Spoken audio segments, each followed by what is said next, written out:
Hello, everyone. Thank you for tuning in. I am Jaylee. This is JayLeesCorner. Happy Tuesday to everybody. Child, the streets is messy. Okay, the streets is messy, so we have to get into some things and whatnot. We got some Tuesday topics. Okay, so if you around here, make sure do one or two things for your girl. Like the video, and subscribe. Okay. Also, comments in the comment section because it is the conversation. Okay. Again, commenting, liking, subscribing, the interactions is what helps channels grow and be further in the algorithm and the atmosphere. Okay. Look, we was around here, girl. And stuff. Okay. Yeah, if it's other content on the channel, go watch the other stuff. Okay, go watch the other stuff. It's been a lot of Cardi B talk. Why? Because her album came out, child. She made some diss songs. She pregnant. Okay, she legally separated, but she's also divorcing. This thing went on, child. Her and JT is beefing and fighting. Right? I said, girl, not y'all fighting. Not y'all beefing and fighting already. Okay, JT, what are you doing, girl?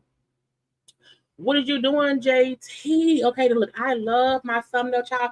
I love when color coordination come together. Okay, y'all know how hard it was to find these peoples and colors and for it to match.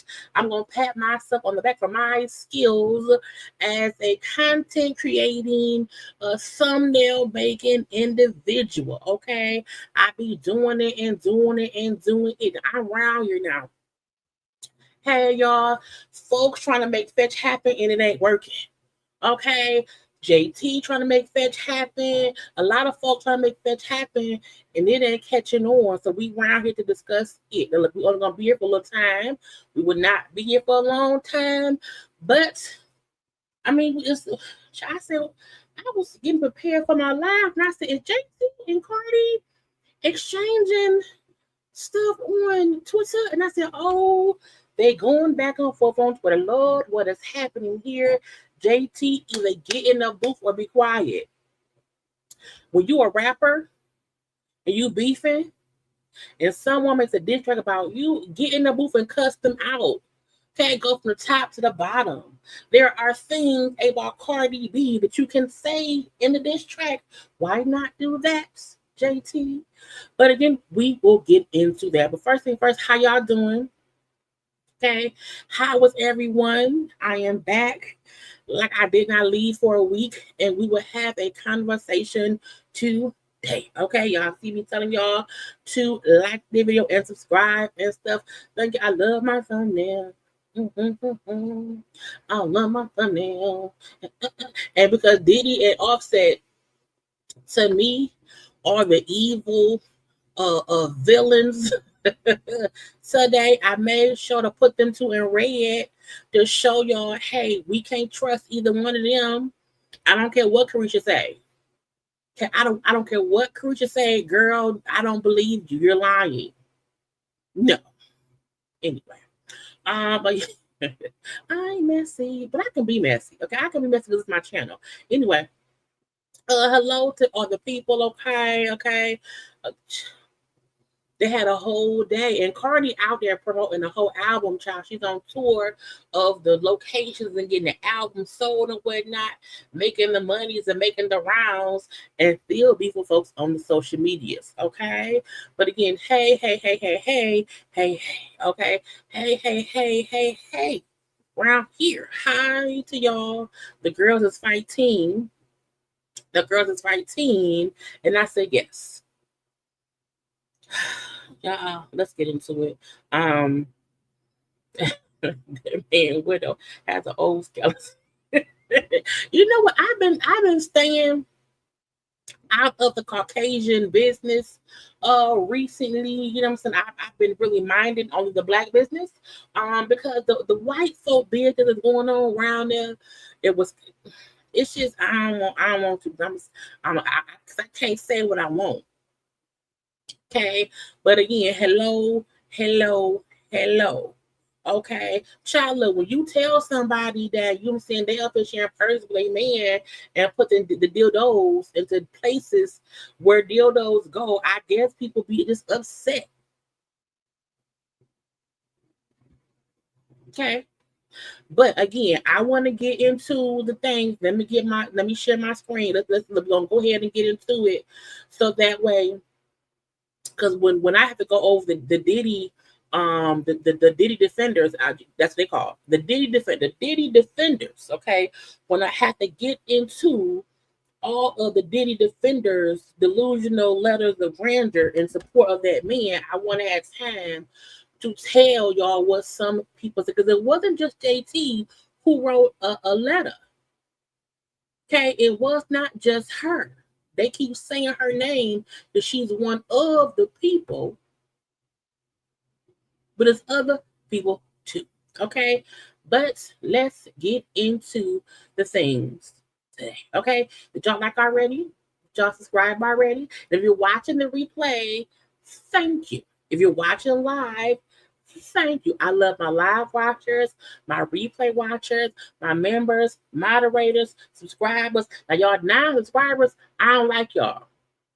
Okay, because you just need to watch and subscribe. Okay, it goes both ways. Anyway, okay, wait, because it's a few things, it's some foolishness things going on that we're gonna, joke about a little bit, because we can't always start with the foolishness of the celebrity, because it be real life stuff going on in the world that we have to laugh at too, or just say, what the fuck? Okay, so here in the Michigans, okay, here we're in Detroit, I said, what is wrong with folks? Okay, now it was a story that went out a day or so ago, okay? And it said this lady and this man was around here, child fussing and fighting and whatever. And some kind of way, the man got hit with a bottle on the freeway, and the lady got stabbed. I said, if you on the freeway, how you get stabbed? I was confused. Well, they were in the same car. So the story got a little bit more explained, okay? A 44-year-old West Bloomfield woman was stabbed multiple times, okay, on the freeway here in Detroit, okay, on late Saturday night, and we have the details. Okay, so it's a 39-year-old Terrence Labrindu Wilson. They're not from here. So the lady is around there from West Bloomfield. The man is around there from Farmington Hills, okay? But it says he attacked her in the car after an argument, okay? They said the thing was that man's ex-wife kept calling him and was being picked up on the phone on the CarPlay. Okay, so the new girlfriend, is in the car and see the ex-wife keep calling. Okay, and so the girlfriend keeps ending and declining the calls from the ex-wife. Okay, so they're in the car. Why that bitch calling you? I don't know. And then the lady, the girlfriend, hits the man in the head with a bottle. Now he said that she also bit his hand and whatever, bit him, caused him to bleed, child, hit him in the face with a vodka bottle. And because he said, well, she bit me, okay, she hit me in the head with a vodka bottle. So I pulled out a little pocket knife, okay, because it's in my pocket. Okay, and I'm getting hit in the head with a vodka bottle. So I put out my little pocket knife and I was like, you know, so I'm staying. Now, first of all, I said, now what?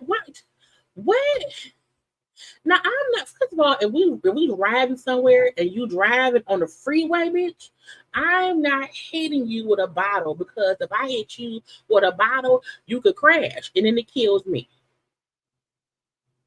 Okay, that's the first thing I ain't gonna do. Secondly, if someone hit me with a liquor bottle in my head, I feel like I have the right to defend myself and I might stab them. Okay, but just once, not twice, but just once.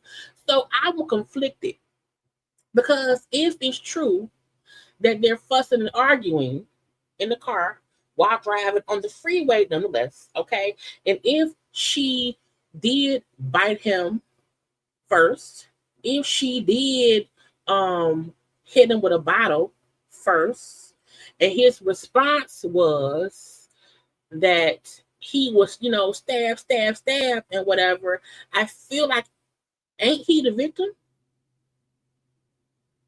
I don't know. I'm confused. I don't know. Because I'm like, I don't know when to stab somebody. I don't stab people. Okay. Now, again, because his story is she was biting on me. She hit me with a bottle and I was bleeding profusely or whatever. So I put on a little pocket knife when I stabbed him. Okay. So the lady, she had 9 fatal injuries. Okay, but the man has been charged with assault with intent to do great bodily harm, felonious assault, and domestic violence. Okay, he in court and stuff. His bond is $20K.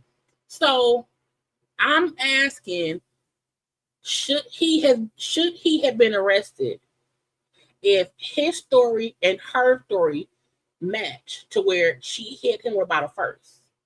Now, if he stabbed her first, okay, and then she hit him with the bottle, that changes it up.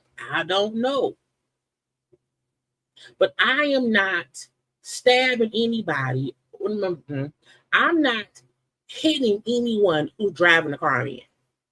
Because if I hit them and they're unconscious, I then get hurt. So I don't know. Okay, I wonder who lying, because somebody lying. Whoever hit first is the victim. Anyway, that's one thing around here. Okay, now Florida woman. Okay, we go from Michigan to Florida. Florida woman was arrested. They say she shot the girlfriend of a man she was involved with in the buttocks. Okay, so the girlfriend popped up at the house looking for the man and wanted to fight. Now, first of all, I have said time and time again, if I'm at your house and you have a girlfriend or whatever, and I don't know, and she come home, I'm leaving. I'm not fussing with nobody. Okay, so the Miami woman was arrested, being held without bond after shooting the girlfriend of the man she was dealing with. Now, if you knew that man had a girlfriend, you had no right to shoot her. 25-year-old Janaya Mita attempted murder over some dick. I have had some great dick in my life. Okay, great penis. None of it. Ain't no penis on God's green earth. Okay, on Beyonce's internet. Okay, none of it is good enough for me to get the murder charge. Not gonna do it. Okay, it said the victim showed up at the house around 9:50 a.m. in the morning. Y'all fussing, and it ain't even 3. I need afternoon fights. Okay, it said she was banging on the door. and getting for her boyfriend to come outside. Come outside. Come outside. Okay. The victim then began walking around the house, the home, in hope of getting someone at the door. The victim walked around the property. She opened the door, fired 2 shots in her direction. Get away from my house. Okay. The incident was caught on the Ring camera.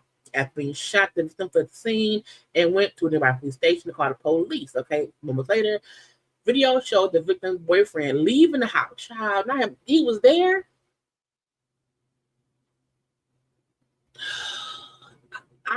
Child, why was he there? And when someone you messing with, when your boyfriend cheating on you, and you go to the girl he cheat on you with house, and he in there, and he not only don't come outside, he let someone shoot you. Girl, lesson. Okay. Lesson. Because what the fuck? Anyway. So the footage show he was, and they came out, he left. Okay, he was questioned, whatever. He confirmed the victim was his girlfriend. Okay. He was hiding in the house. Okay. And all this shit. I blame he at fault. Cause what you over there for? Okay. Now the shooter was arrested. Which said I recognize the lady, whatever, and we have previous fights over the same man. You have one time to fight over a man. Okay. After that one fight, if he allows the fighting to commence, he's the problem. How good is the penis? Now, you want to have arguments, that's one thing, but a physical fight with someone a shot, that is ridiculous. Okay. Ain't no dick that good. Ain't no penis that good. Ain't no vagina that good. Leave it alone. Today and forever. Look, I'm like, because now you locked up for attempted murder because you came outside to shoot someone who was banging on the door. The girl wasn't no threat, and she outside making you in the house. Stay inside. Anyway, she in jail. Okay, facing attempted murder over some dick. And now while she locked up, he at home fucking somebody else. Anyway, niggas ain't shit at all. Not today, not ever. Cincinnati man was sentenced to 6 years in prison after getting caught running the biggest mail check theft scheme in history. Well, in Cincinnati's history. Okay, it says he reportedly they found 1,400 stolen checks worth more than 7.4 million. Y'all know my rule. When you scheming and scamming, you have to know when to leave it alone. Okay. Now it says the Kentucky man was sentenced to 6 years in prison for his role in a $7.4 million mail check theft scheme. Okay, that was happening in Cincinnati. 21-year-old Trayvon Alexander was also ordered to pay more than $500 in only $500. That's it. He was accused of working with two others to carry out the scheme. It's a 23-year-old Lionel Lucas and his girlfriend, former postal worker Destiny Neblett, was still people still get checks. I swear to God, when people get checks, it confuses me. I'm like, do people really still like get checks in the mail? I have 2 checking accounts. I don't have not one check. Even with 2 checking accounts. Do people really still send checks? Okay. Anyway, again, the former postal worker they would steal checks from the post office, sell them to Alexander. Okay, who's being converted the home checks into funds. Now, first of all,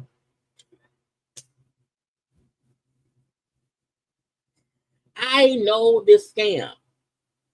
This scam worked back in the 90s because back then you couldn't trace nothing. Okay, you really couldn't trace stuff in the 90s and the early 2000s. I know people who did this kind of stuff. Okay, I won't say no names, but I know. I don't know why anybody in 2025 and 2020 nothing is trying to check a fake check fraud, do stupid. Okay, dumb. And if you are a postal worker, you should not be stupid. You should not steal the mail. Okay. And if he only 21, he had to learn that from somebody else. Because he 21, the old boy is 23. We don't know how old the girlfriend is, okay? And she up a child's stupidity. Okay. They uncovered 1,480 checks worth more than 7.4 mil. It says most of the checks were recovered before they could be processed and were correctly delivered. So, okay, so at least that's even worse. That's even worse. You did the deed, but did not get no funds. You didn't get to spend no money, no nothing. Which probably means they stole too many checks too quick. Because you should not have 1,400 stolen checks at one damn time. That's stupid. Just dumb. Okay, if they say most of the shit was not, they hadn't processed the scheme or the scam yet. So they all pled guilty to conspiring to commit bank fraud and are waiting to be sentenced. Child, look. Y'all, don't be dumb. Don't be stupid. It don't make no sense.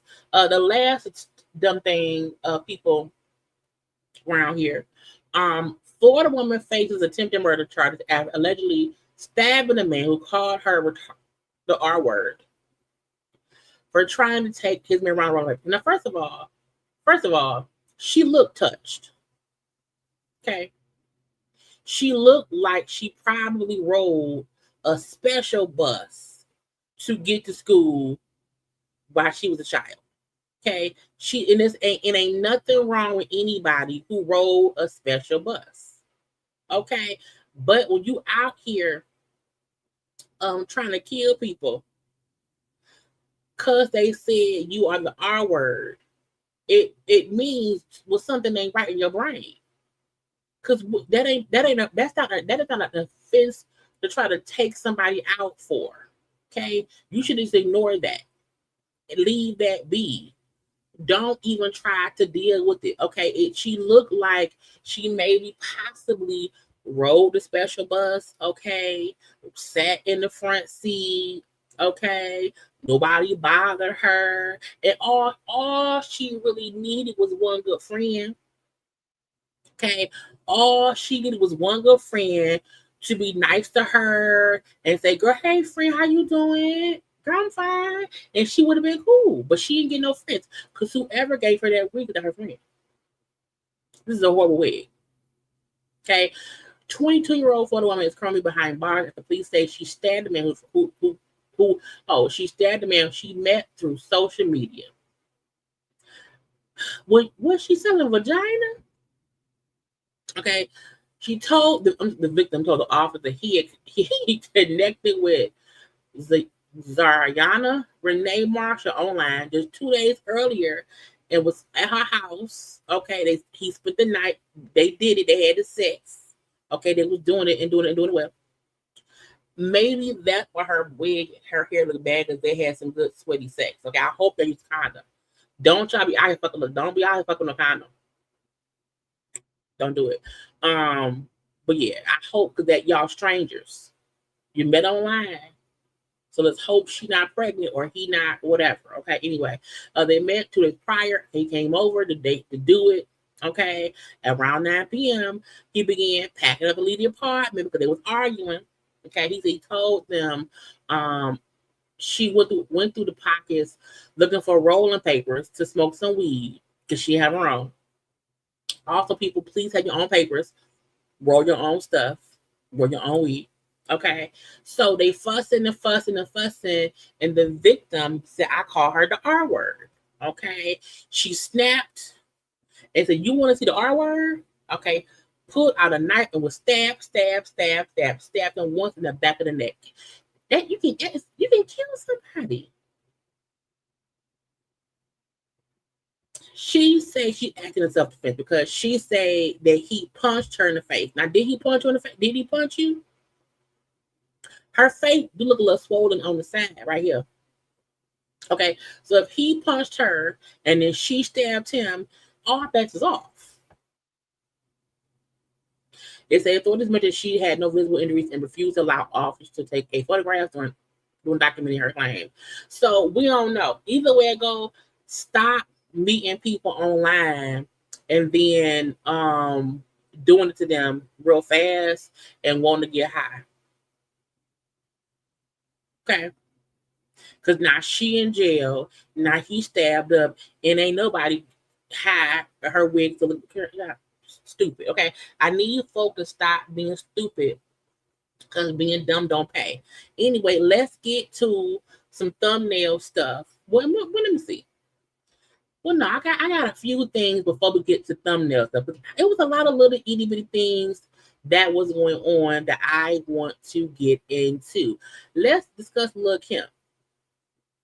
Lil Kim was supposed to be on a little tour in Europe with Keisha Cole, or the dates that Keisha Cole had in Europe, and she said I can't do it. Now, y'all, when I tell y'all, I remember Lil Kim's first face, and I miss that face. I do. She looks so different. Lil Kim said I can't make it. Unfortunately, I will not be going to the Europe dates of Keisha Cole's tour as planned. This sucks. I was truly looking forward to connecting with my fans overseas, but due to unforeseen shit, okay, I can't make it. I'm already working on something special for y'all, and I'll be back. Blah, blah, blah, blah, blah. Love Keisha Cole and what. Now, we don't know why she can't come. When see, now that's Lil Kim second face. Okay, I remember Lil Kim's first face.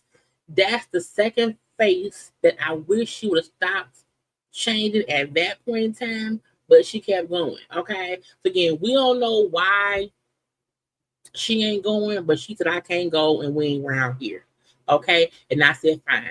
Now we hope she okay. We hope the family's okay. Maybe she ain't got the wardrobe. Maybe her wig ain't right. I don't know. I don't know. Maybe her passport don't look right. And it can't match her face to the paper. I don't know. But she said I won't be over there. And I said that's fine. Mommy, look him. Okay. Again, it's a whole different face as well. Okay, look him got many faces. Did y'all watch Catfish? I used to review Catfish when it was on years ago. It was on for roughly I think 12 seasons. They said it has officially been canceled. Now the crazy part about this is I don't watch MTV much at all. My TV is always on Comedy Central, okay? Because I don't cut my TV on in my bedroom because I'm going to bed, okay? And I like the cartoons, whatever. So I don't watch nothing much on MTV. But I said the only thing on MTV is Jersey Shore, Catfish, and that stupid ass show, Ridiculousness. So they've now canceled Catfish. I hope they also cancel Ridiculousness and Jersey Shore. Okay. Now Neve and them was around there saying, ooh, we done. Ooh, it's sad. We've been around forever and now we gone. But it was 9 seasons of this show. And once I felt like no one should be getting catfish, like the last episode I believe aired in 2024. But no one should have been getting catfish once FaceTime was a thing. But people still getting catfish or whatever. But the show has officially been canceled. Now, folks was a little bit upset because, Max had left the show. Cammy Carver was the new host with Neve. But when they announced the cancellation, it was only Neve and Max. And Neve and Max did not mention Cammy. Cammy did, I want to say, like 4 seasons or whatever. I don't know. She did a few seasons and she was an actual host as well. So the fact that the show was, and she left the show, I want to say last year. I think once the show was like sitting in limbo, she announced that she was coming back. But again, folks was upset because they did not mention Cammy Crawford in the little farewell. And I thought that was bullshit too. But you know what I'm saying? Catfish was a good show. To me, Catfish was better when it made sense that folks could really like catfish.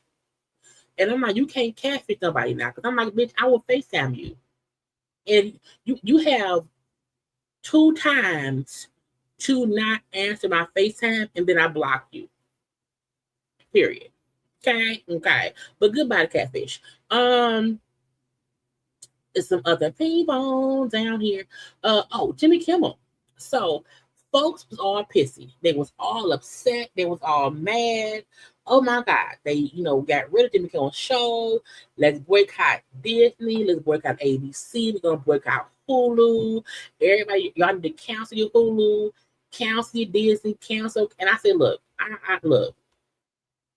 I fully went through with boycotting Walmart. I have boycotted Target. I still ain't went back to Target. And I love Target before. Okay. I have not went and shopped at Target or Walmart. So I fully supported boycotting that. I was like, I'm not deleting, I'm not removing my Hulu. Okay. Because it was reasonable that I was back.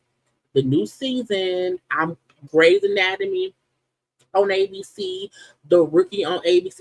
There's a lot of shows I watch that's on ABC. And I just felt like I couldn't. I ain't gonna lie.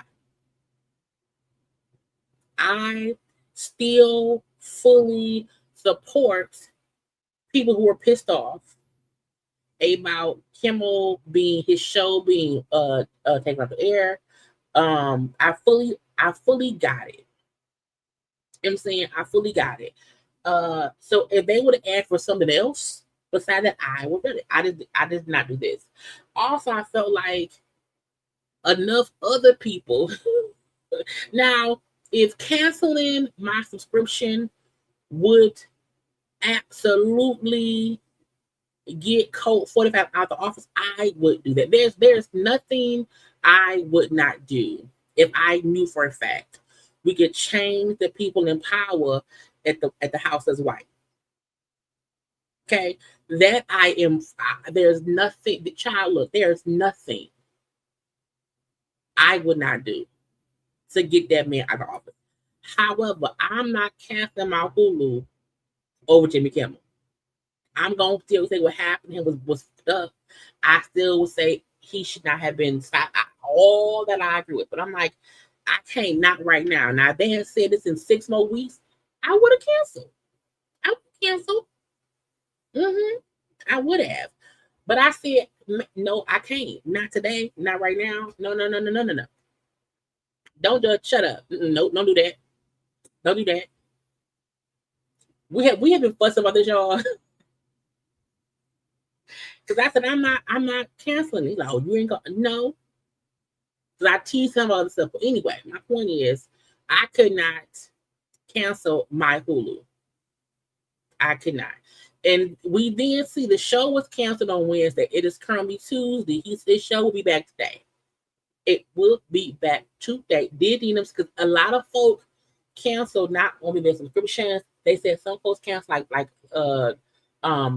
cruises. People was canceling all kinds of different things around the world. I didn't have to. Okay, some of y'all did. I did not. Okay, I can't give up Target.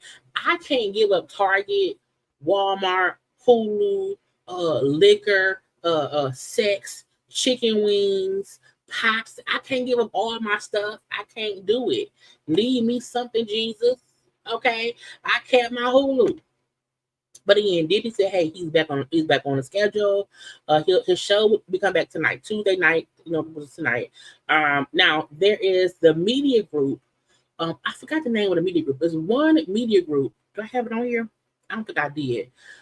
There was a media group who was the main complainers, who said they were going to not show Jimmy show in their markets or whatever. Because this is the thing. If John Doe LLC owns 40 markets of ABC, so they're played in 40 states or whatever, different cities and whatever. If those people say weird, Sinclair, thank you, Sinclair Media Group who owns like 38 or 40 markets for ABC shows, meaning I'm here in Detroit. Okay. Sinclair has broadcast, I think, in a couple other cities here, but not in Detroit.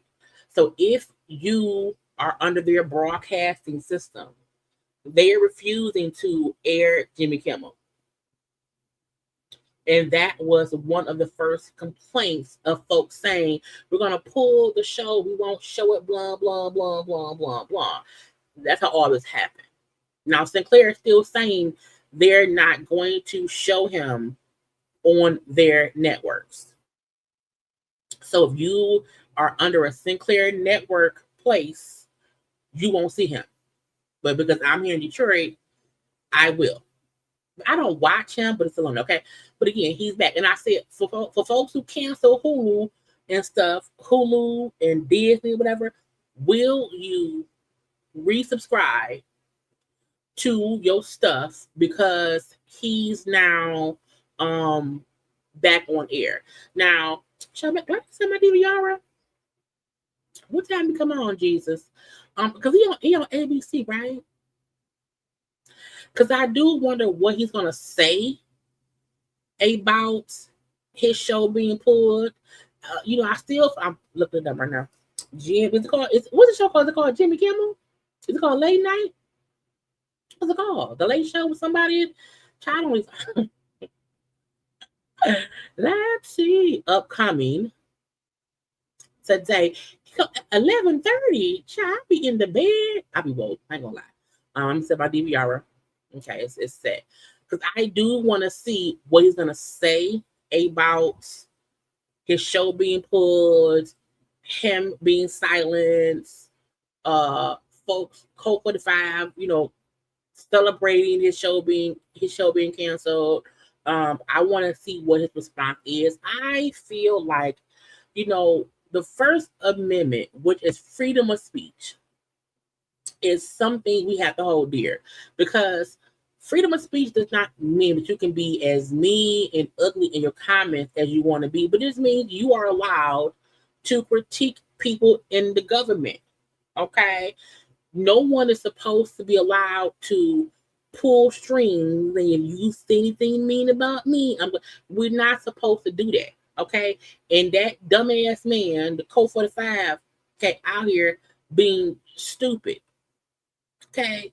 I hope everybody who is in late night or in the daytime space, The View, Jimmy Kimmel and them, Jimmy Fallon, and all the Jimmys, okay, all the late night folks, okay, Jon Stewart, okay, all the peoples. I hope all the peoples do not sit around here and try to tuck their fucking tail and not critique and cuss out that yellow orange man that's in the house that's white. Because if he wants folks to be scared, and we should not be scared. He ain't shit. We don't like him. He is fucking up shit. That's just what it is. I still don't feel like what Jimmy said was crazy, but freedom of speech is there for a reason. It's there for a reason. And maybe this will help people get more pissed and get more involved. I don't know. But again, I didn't cancel Hulu. Okay. But again, Jimmy will be back tonight, so we will see what he say. Lil Meech and them. Now that girl slid a pile. Lil Meech, from BMF, the show, Lil Meech was Big Meech's son, was caught up in some bullshit, because I never understand why anybody ever associates themselves with the girls. What's her name? Slip out. She, to me, like, what's a nice way to say this? Selena Powell, to me, is shared vagina. To me, she's a person who has no problem sharing her vagina. You know, a lot of people have dealt with her vagina one way or the other. And I never get it when people mess with her and then be surprised when she like airs them out. So she had posted on social media a picture. Where is it at? It was like pictures of her and him. Now, I don't know why anybody would ever be with her and think it won't get out. She's gonna stitch, she's gonna tell. Okay, in some kind of way, she is going to say, "Hey, I was with that penis." Okay, so also BMF and them, Big Meech and them, Big Meech, Lil Meech, Terry, B Mickey, all them. To me, have lost so much street cred. Y'all be doing the dumbest shit. Okay, so she put that out, and then he was like, "Oh, they been lying." Okay. He said, "Would you believe this crackhead, known snitch, said I'm cap out of all me think I lie on you?" Because he was saying, you know, that ain't me. We ain't together. I didn't do it. Get out my face. And she said, "Oh, bitch. Oh, really, bitch? Oh, really?" The fact that she then went and posted the audio of him begging her to take it down because it was true. Begging you, please delete this stuff. This is my reputation, bro. I apologize for saying what I said to you. Please, man. But you said it was cap though. What was cap, Demetrius? The fact that she's calling him Demetrius, meaning that they probably had raw sex. Okay, when you call someone by their government first name, that's raw sex. You don't call anyone by their first name unless it's been some raw stuff going on. Selena, I said that to get the post deleted, Selena. Okay. Right. But now you want to make me look like a liar in front of the internet. It's crazy, Demetrius. That's not how I tried to make you seem. I apologize for that. Now I'm begging you, please delete this stuff. This is my reputation, bro. I apologize for saying what I said to you. BMF spent years upon years building up their brand, their name, their this we're so tough, and now Lil Meech trying fucking hoes and getting it all canceled. Stop messing with thoughts. Okay, if you're gonna mess with that lady, mess with her. If you like it, like it. So, like, what is you like? Why even? You know what I'm saying? Look, if you like what you like, then like it. You can't mess with somebody in private, and she's a known thought. She's known for privately fucking people and then publicly exposing the fucking, okay, and then, you know, moving on to the next dick. So, Lil Meech, you was the next dick. Leave it be. But I'm like, child, you done ruined the whole BMF thing, and I don't like it. You get some of them nerves. What else I was gonna get into? Hold on. No, that ain't it. I think it's just okay. Now we can get into the thumbnail shit. Okay, but first, y'all take 30 good seconds, maybe a minute, and like the video.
And we are back. Okay, let's start with let's go to Kenya. Kenya did her new little, not her new little, but you does YouTube now. She does her little twirl on it and stuff and videos or whatever, where she talks about things of pop culture. And she was discussing Karen being home from jail. Now she got a bit of a backlash. Okay, they said, Kenya, why you been messy? Kenya was talking about Karen is 60 something at this point in time, freshly out of prison, and Kenya was out here, in my opinion, being cheeky, but like, girl, we don't really care. Unless in jail she was running the girls, you know what I'm saying? But Karen, this is what I need to know. Can I get that exclusive? Because I'm your girl, Karen. You know, I've always said you were a great fit for Real Housewives of Potomac, and I mean that. I've always shown you love, and I'm your girl. So bottom line, when you went to your jail cell at night, was it bunks that were side by side, or were they double bunks, like top and bottom? Because Karen, I need to know, are you a top or a bottom? What? Now, Kenya, first of all, I don't really care about where folks sleep in prison, okay? Asking anyone if they are top or bottom is gay. Okay? Everyone knows top or bottoms really usually mean, hey, you doing a poke and you getting poked. Now, I know what the play on words, whatever, but I'm like, nobody really cared if Karen was on the top bunk or the bottom bunk, okay? Now, was she in it? Was she a licking lesbian? I don't know. But folks felt like Kenya asking that question, or Kenya being cheeky about it, whatever, was, a little bit rude. Like, we don't need to know that. I'm not trying to be shady. I just want to know, are you a top or a bottom, Karen? You can tell your girl. Wink, wink. I know you lived through the 70s, girl. I know you lived through the 70s. I know you had a wild lifestyle. Top or bottom. Just let the people know. Okay. I was like, now why would you say that? Why do we care about Karen? Well, first of all, if you're a lesbian, top or bottom don't matter. It doesn't, because either way it's scissoring. Okay, you either scissoring together, you're 6ix9ine together. Like, there is no top or bottom in the lesbian world, because even a stud can be on their back getting ridden. I mean, they don't feel much, but Kenya being messy a little bit. I said, girl, stop. Now, unless in jail she also was talking about stuff with the show with Kate Michelle and Angela. Because she isn't really on the show, I don't really care about what she's saying, because I'm like, one, if you're hearing things from other people, don't ruin it for me. Okay, leave it be. But they like, Kenya, stop. Kenya, stop. Kenya, you can probably stop. Even with Joseline Hernandez. Joseline Hernandez usually was always fussing with Rashida. Or just people in general. Okay, she was a fusser. She was on lip service with Angela Yee, and she was saying how both Yandy and Rashida should be like, girl, what is y'all doing? I believe that I am witnessing Rashida. Oh God. And Yandy. Because I commented on something I saw earlier. Rashida and Kirk, they saying they were like the king and queen or something like that. No, fuck that. They could have that. Big queen and queen of the motherfucking chicken spot hoe.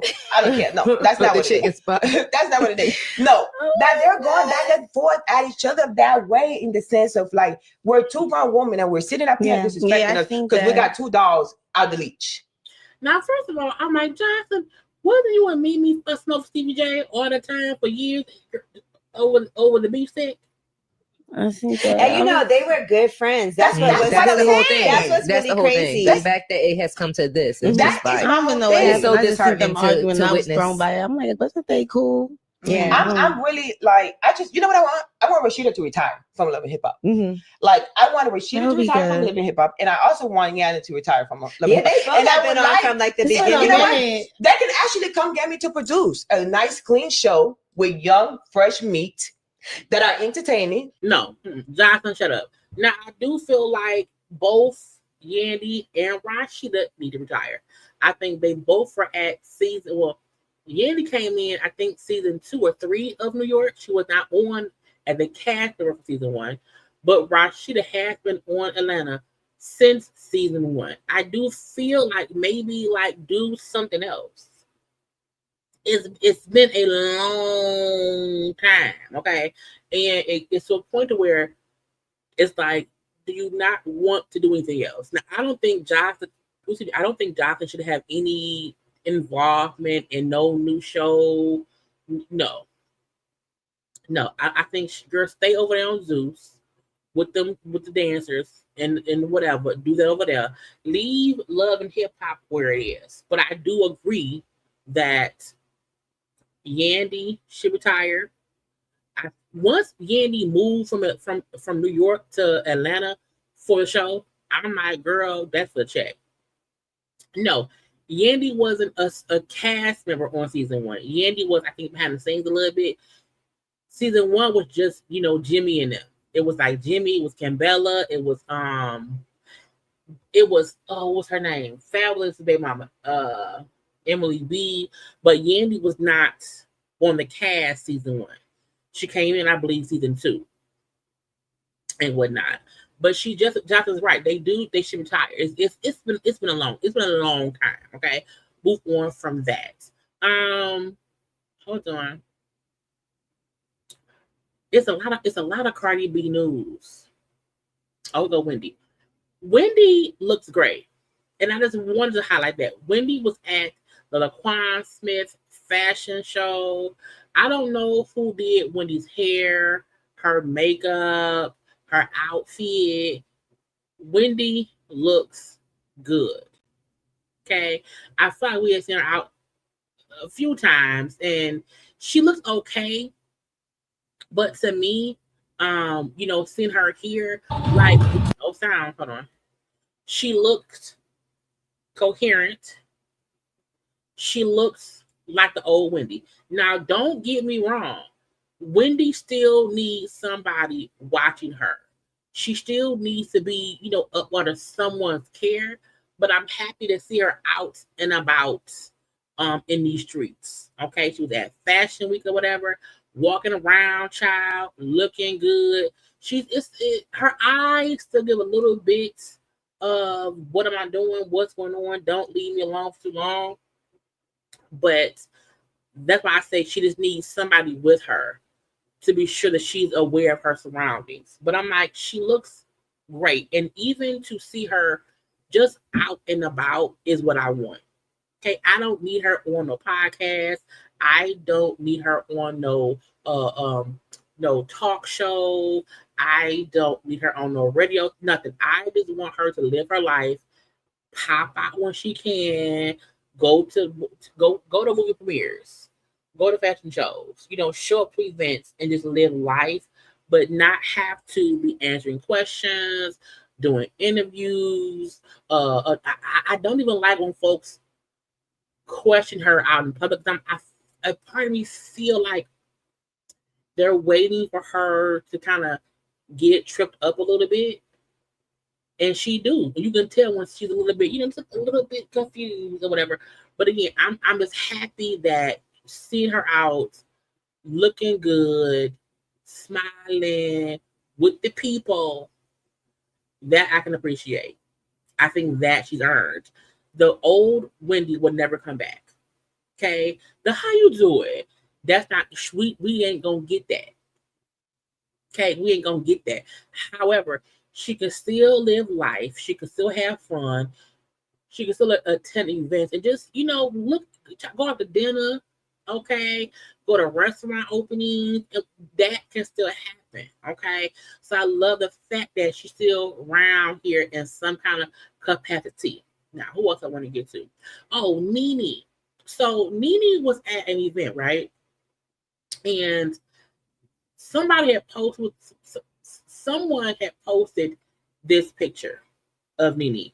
Now, when I saw this on social, I said that ain't what they look like now before. Now, of course, this is edited.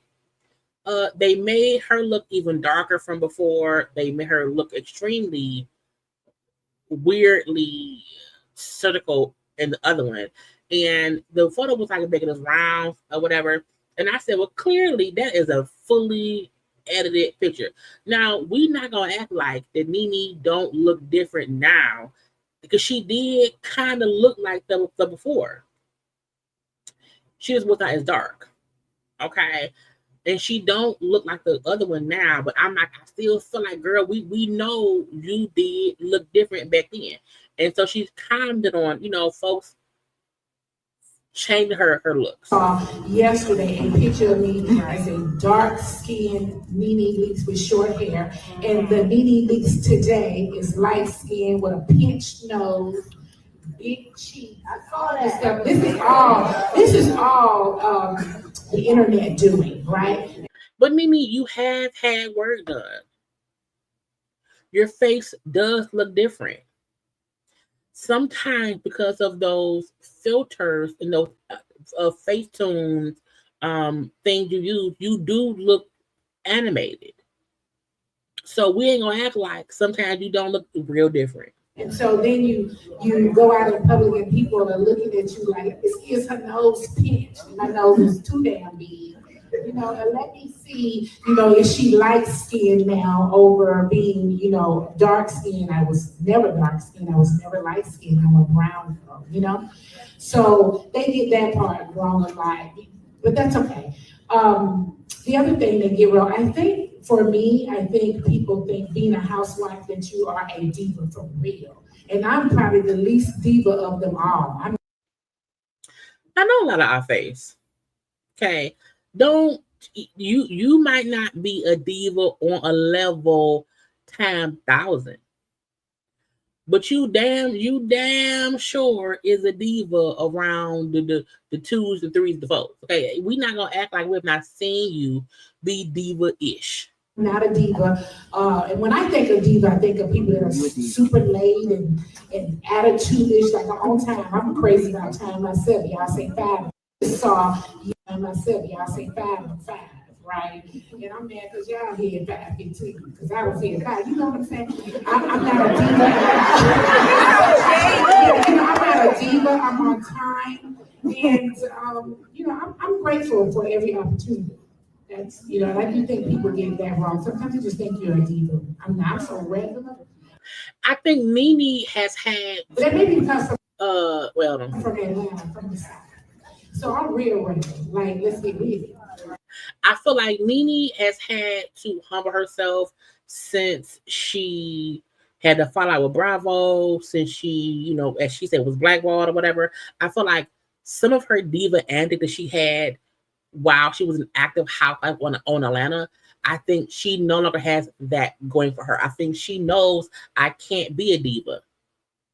I can't be shady how I used to be. I have to be regular. Okay, I don't have the same perks I had before, but I feel like we know that because of what we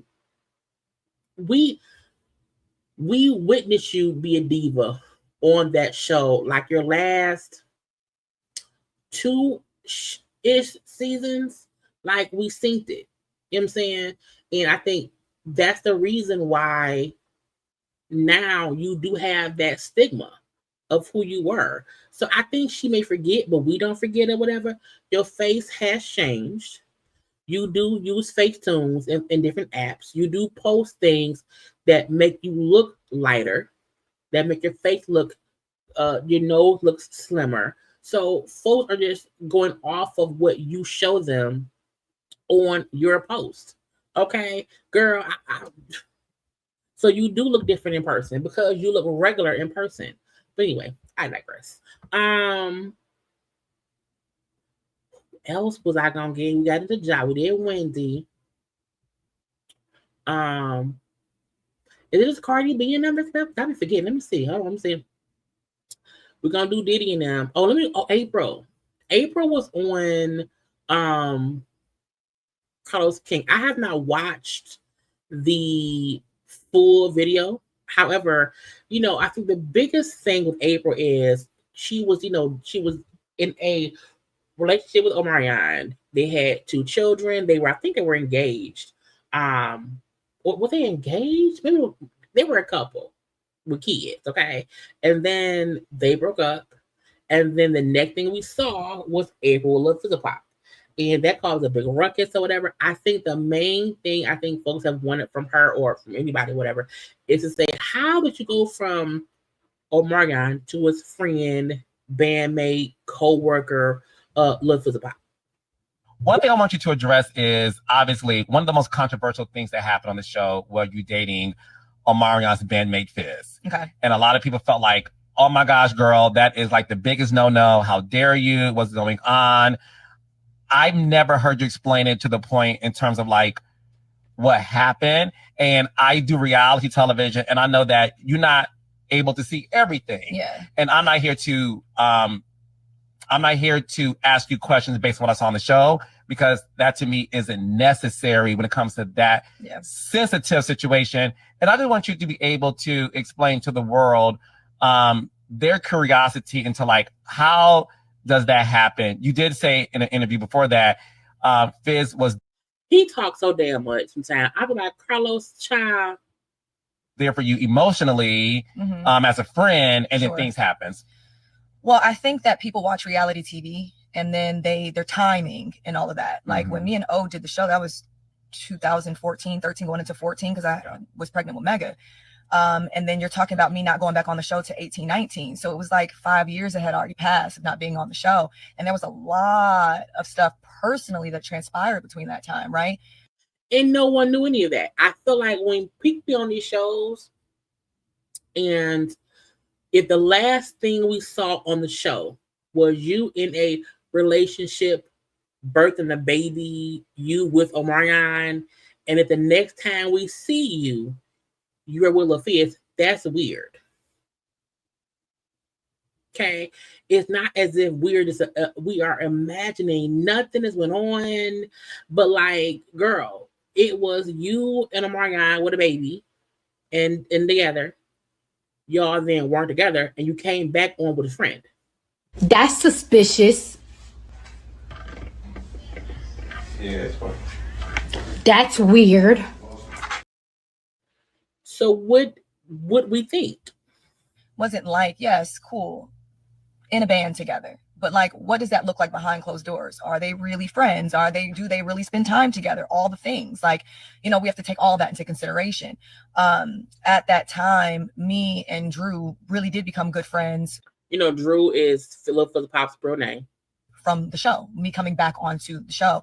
And I was dealing with so much at the time, like so much, going through court with BD. Like, it was just a lot of things happening for me. And that's the thing, you were going through court and issues with your baby daddy and got with his friend.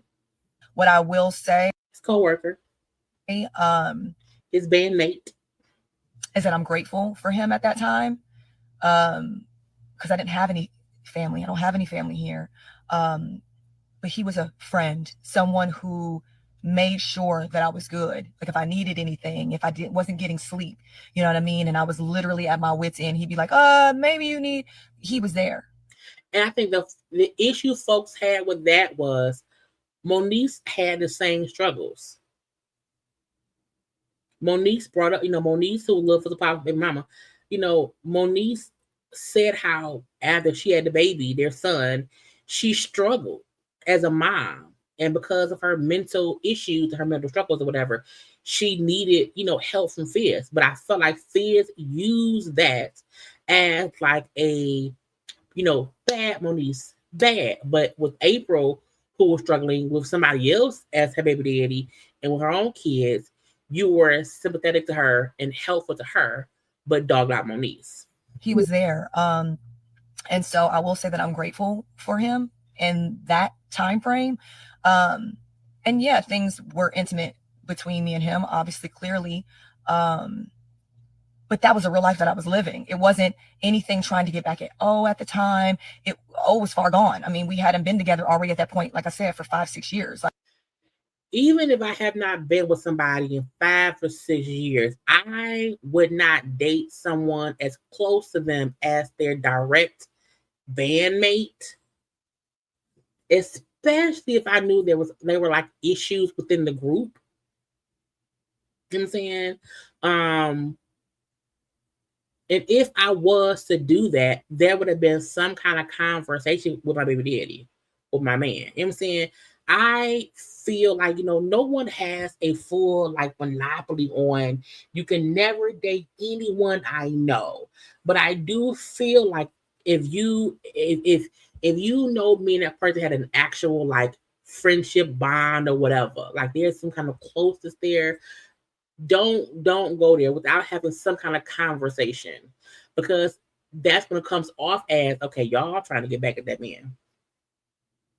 Okay, because B2K broke up. Okay, look, it's some get backness. It's like, so you can't make it seem as if we're crazy for thinking that's Lil Pop. That's your baby daddy's bandmate. Okay, that's the band. Child, Dalvin and Devontae can't date nobody that was fucking around with Casey and JoJo. That can't happen. Okay, Lily and Taj can't fuck around with somebody who was fucking around with Coco. That shouldn't happen. Okay, Candy can't fuck T.I. That can't happen. Hell, Candy can't fuck LaTasha's husband, who we don't like. It's a difference. It's a difference because you were in a close. It's not like Lil Pop and Omarion was like, okay, I'm the singer in the group, and then he is the chorus guy. He hold the chords. Meaning, yeah, I knew him. He was around here, but no, they were bandmates, bitch. Okay, and I mean bitch respectfully. Like it wasn't a thing. My real life was happening here, and as a woman who was vulnerable and who was going through a lot of things at the time, I just feel like he was there as someone that I trusted in that time of my life. And let's not get it twisted. Lil Pop was wrong as well, because Lil Pop knew that's my bandmate's baby mama. They got 2 kids together. They're going through custody or whatever court things. I should not be involved with her romantically. So he is just as wrong as she was. And I didn't feel or see anything wrong with it. I wasn't married. You know what I mean? Like, yes, I had kids. They're not cool. Like, to me at that time, it didn't feel wrong. Now, while I can understand the world's perspective, while I could see it stepping outside and what that looks like, I get it and I respect it. You know what I mean? We are now in, 2025, about to be 2026. You're talking about 6 years now has gone by. And there has been a lot of evolution within me, That's great. A lot of growth. And that situation is something that I can also look back on and be like, man, like emotionally where I was, maturity in where I was, and like even where me and O are now. And like, so it was a time in my life where, yeah, there was a lot that was happening and I was, extremely vulnerable, but I wouldn't change it based on the circumstances that I was in at the time. And it's not that she should want to change it or whatever. I feel like acknowledge that it was maybe not wrong. Acknowledge that it was weird. That it maybe was not the best relationship to start, considering what you were going through. You know what I'm saying? Consider that. That's a bit like, oh, bad Apryl. Okay. And then y'all try to play our faces as if y'all weren't fucking around, or as if Omarion was cool with it. I think that's the issue folks had. It was y'all tried to play stupid about it for so long, and then at some point had no choice but to admit, yeah, we fucking around. Yeah, Omarion don't really know. Just like any, like I said, woman who has someone who's a friend and a person that you trust, like that's a person that you could fall in love with. It's a person who you're going to tell your deepest and darkest secrets to, and who's going to listen. And I think that's just kind of what it was at the time, Did you fall in love with Fizz? No, Fizz was not my type. Okay. Fizz was a great friend. Fizz wasn't my type, but y'all had a sexual relationship. Y'all were close enough to where it became a whole situation. So it's like, how is he not your type, but y'all fucked around? Fizz was someone I felt safe with. but that was it. Yeah. And I'm so grateful for him. Literally at that time, he was a great friend. So how did Omarion find out? I think publicly, maybe not. Let me think before I speak. Did you tell him? Like at some point, you like, oh no, I told him. Or I never told him. Fizz never told him. He found out from somebody besides me and Fizz. I don't really. What lie can I think of? Oh, can I say my mama told him? Can I say his who can I say? It's easy. Not me. I don't know. It wasn't me or Fizz. That's the response. When you are, you know what? When you are well past a point of hiding or trying to cover up or trying to explain shit, when someone say, well, how did he find out? I didn't tell him. It never came from me, but he found out like publicly. I know Fizz didn't tell him.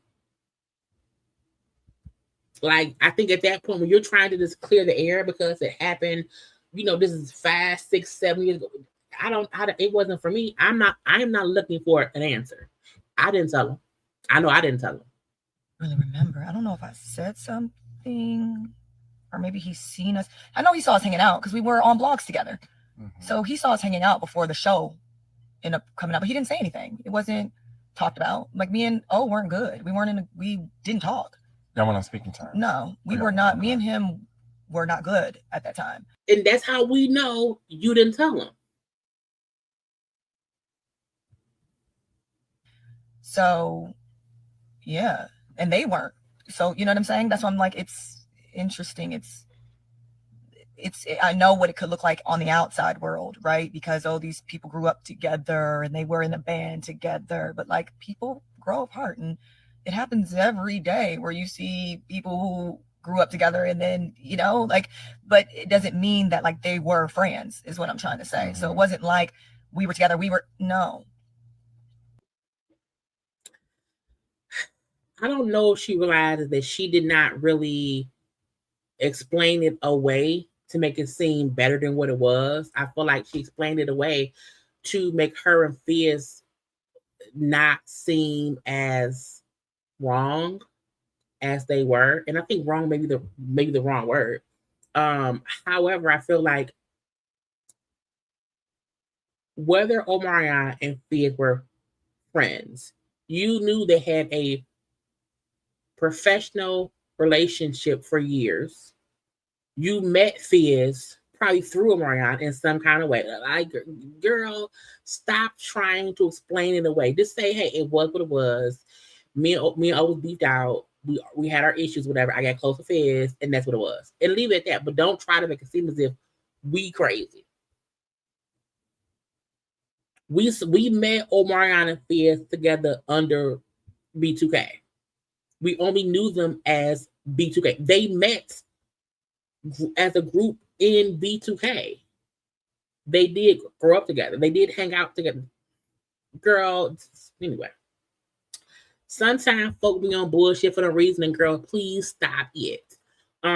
What's next, y'all? We gotta get to Cardi B and them and Diddy and them. But I'll be forgetting who I'm on. We did Wendy. We did Joseline. We did Kenya. Okay, let's go to.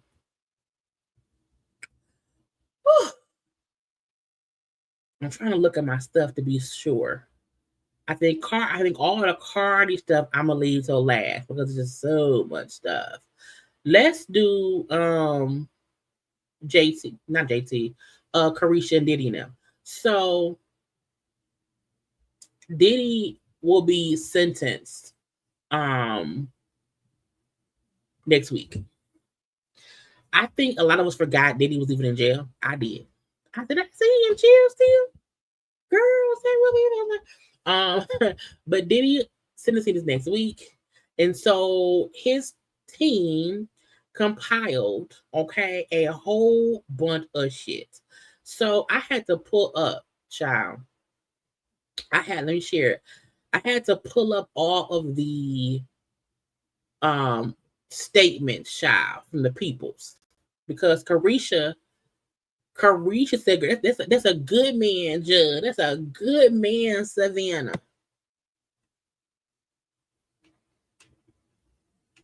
It's a good man. I said, girl, who told you that? Now I went and I found the actual. I gotta share my screen. Hold on, because I had to pull it up. This thing is 100. We ain't going over all pages. 133 pages.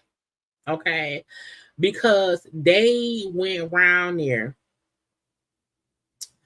and had all the witness statements. All the people said, "Oh, Diddy, he's a good man, Judge. Oh, please let him out, Jesus." Now, his mama, I think a sister, and I never knew that man a sister. Dallas. Now again, when I kept seeing folks say, "Oh, Caresha put out," I'm like, it wasn't just Caresha. It was not just Young Miami. Okay, there were 70 witness statements trying to be supportive of the diddler. Okay, and that is insane to me. Again, his mama, a sister, the producer, Dallas Austin, the producer. Okay, his son Justin, his son Quincy. We also seen his daughter Chance. Now, right here, okay, Delilah and Jesse. I don't like how it's seen. The twins don't have separate identities. I can't even complain. I don't like the fact that they seem to be one person. Jesse and Delilah are two people. But I feel like whenever they talk about them, they're always like one entity, and that's weird to me. But I digress. But again, there were other folk, Christian, the other son or whatever. There was a list. Sarah, who's one of the baby mamas. I think Sarah Chapman is Chance's mama. But again, a whole slew of people. Caresha Brownlee, which knows Young Miami, but a whole slew of people gave statements in support of that man. Okay, so we not only gonna talk cash shit about Caresha, 70 people, 671 things around here in support of Diddy. Now he's only facing up to 10 years if he's found, if the judge decides to do that. Diddy's team was asking for him to get like 14 months and then some probation, parole, or whatever. Diddy has already served 13 months in prison. If the judge were to make it be a 14-month sentence, he would then get out of jail at the sentencing. Okay. Now, the mama was around here. He my only I'm paraphrasing. I'm not reading, so I'm paraphrasing all through. Okay. Gonna be paraphrasing all kind of stuff. He my only child. Okay, I implore you, Honor, please have mercy on my son. Okay, Sean has always been a loving and caring son. Okay, I'll be 85 in December. Okay, the separation while he been in prison, in jail, child, it is so hard for me and the kids. Girl, shut up. And I get it. That's her son. It's her son, and she loves him. Ma'am, your son did some things, and he's been held accountable for them.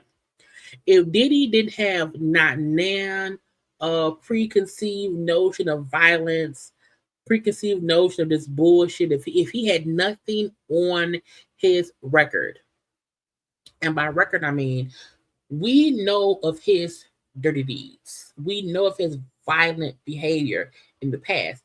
This is not if Diddy had got high and drunk one time and beat up Cassie that one time while being hot and drunk and he never did it again, I would say yes, give him some leniency. He got high and drunk at one time, lost his mind. Okay, cool, bad Diddy, but it's not a pattern. He had a pattern of violent, insane behavior with not only Cassie but other people too. So that's weird to me. But them acting like, oh my God, it's so hard with him in prison. Okay, she said I would like to spend the last few years of my life with my son. Now she girl, now again, mama could die at any point in time. Okay. We're not going to get that point. But I'm like, ma'am, your son knew how old you was while beating up Cassie. Your son knew where was your kids? Where were these kids? We was beating Cassie's ass. Where were they? We was having hookers put sperm on his nipples. Where were you and his children, his mind, when he did this shit? So coming on his, oh my God, we need him so much. Okay. He was 2 years old. His daddy died. I raised my son as a single mom. Okay. I also care for my old mama. Okay. I work jobs and bloppy blue, blah, blah, blah, blah. At 9 years old, my brother died. Girl, life.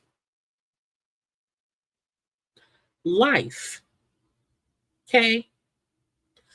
My mother's mom died of cancer. My mom was maybe 13. She ain't right here being nobody. I think people go through shit. That don't mean shit. Diddy losing his daddy at 2 years old is not any different than other people who lose family at all times in their life. Okay, they lose parents, siblings, all that shit. Okay. Giving us this, oh my God, his daddy died at 2. My brother died at he was 9 from a drug overdose. Sir, ma'am, what does that have to do? Child what? Despite all these traumatic experiences, Shine somehow managed to be a good student. Well, are you sure? She then said, I also depend on Shine for emotional support. He always looked out after my health and well-being. This was crucial as I have no one else to care for me. You have 7 grandchildren. You don't just have Diddy. He has 7 kids. Okay? Trying to make it seem as if Diddy had rich ass Diddy with all the assistants and maids and this and cooks and shit. There's ample people to Diddy ain't around here wiping your ass. He hired folk to do that. I have no one else to care for me. You do. 4 of his kids lost their mama. Kim, really? Okay. Folk, and I'm not gonna go there. Okay. The kids, especially the boys, are still having a very difficult time dealing with the loss of their mother. Well, the daddy should not have been an abusing, insane maniac.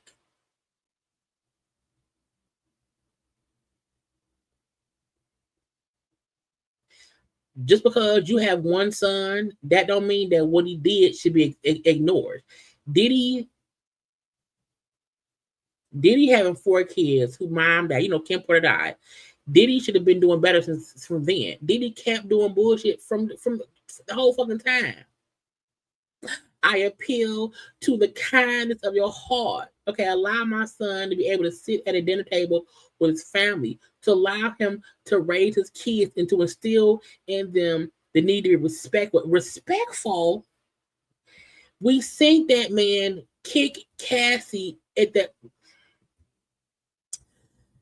to get an education and just be God's children with love in their hearts. Okay, please allow my son to be present in his children's lives and be able to answer any questions his kids may have. No, he can answer questions from prison.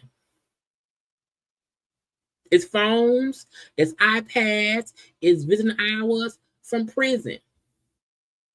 I beg your honor to let him help them through the healing process for the loss of their mama. What? Look, no disrespect. Kim been dead for years, and you grieve the death of a parent for the rest of your life. But Diddy knew Kim was dead when Kim died, and Diddy kept doing dumb shit. The moment Cassie said, I'm going to go public with what you did to me, Diddy said, fuck my kids, fuck my mama, I ain't paying you nothing. He didn't care then about what could happen if Cassie went public. He didn't care at all. He felt like, fuck you. And now that all the chickens have come home to roost, now y'all want to say, oh my God, his kids. Oh my God, the girl, the kid, they've been around there. If he really cared, he would have told Cassie, what you want, take it all. He would have prevented her from ever going public with anything. But no, he said, fuck them kids. She then said, my health has deteriorated these past couple years. I had 2 brain surgeries and monthly follow-ups. I'm having a difficult time because of my diabetes. My doctor informed me that the diabetes had affected my heart. Child, meaning I might die. Judge, I might die. You know how many people in prison have sick parents who died? Well, your son is special. Anyway, then we had again, the mama said right here in her first sentence, my name is Dennis Combs and Sean Combs is my only child. Okay. Now again, she did bring up at 9, her brother died, leaving his 5-year-old daughter, Keisha, as an orphan. Okay. Now, is Keisha is the cousin? Okay. So, yeah. So, even though Keisha said, Keisha called Sean her brother, I was confused at first. I just read all that. Okay. So, Keisha, who was actually Diddy's cousin, but calls him her brother, you know, she said, we were raised by our hardworking mother and our devout Christian grandmother in Harlem. Okay. But again, this is really Diddy's cousin, who was his mama's niece and whatnot. Okay. I'm leaving that be. Anyway, from an early age, Sean showed both responsibility and drive. He worked as bullshit. Okay. She then says Sean's absence has been hard on my son. Child, that's his fault. That's Diddy's fault. Okay. What? Okay. Beyond family, Sean has always carried in an incredible work ethic and a strong sense of responsibility. He was beating people's ass and fucking hookers through Kathy's coochie. And some folks say allegedly Kim as well. They said the same thing he was doing with Kathy he did with other women, including Kim. But Kim dead now. So we can't even speak for Kim. You hear me? But again, throughout the years, Sean has quietly went back to countless ways. He gave time and money, and all of this may be true. He still did the shit. Then himself, he did all this stuff. Okay, he did all this stuff right here. He did this and that for scholarship funding for kids, sleepaway camps, okay, SAT preps, and bloppy bloop, okay. None of this was done for recognition. He also didn't beat Cassie ass for recognition. There's a lot of things that he did behind closed doors, good and bad. Yes, Sean's made mistakes, serious ones. His struggles with addiction can cloud his judgment and led him away from his true path. A champion in uplifting our Black and brown children. And girl, look, again, he did the shit. Like, he didn't get found not guilty.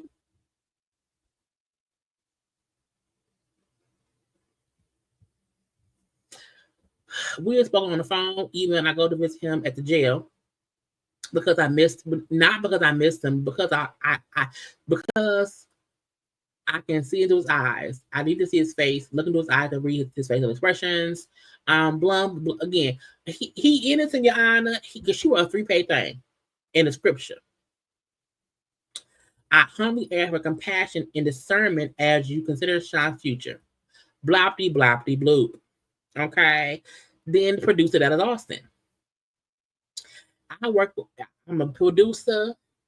I work with Boys to Men, TLC, Madonna, Lionel Richie.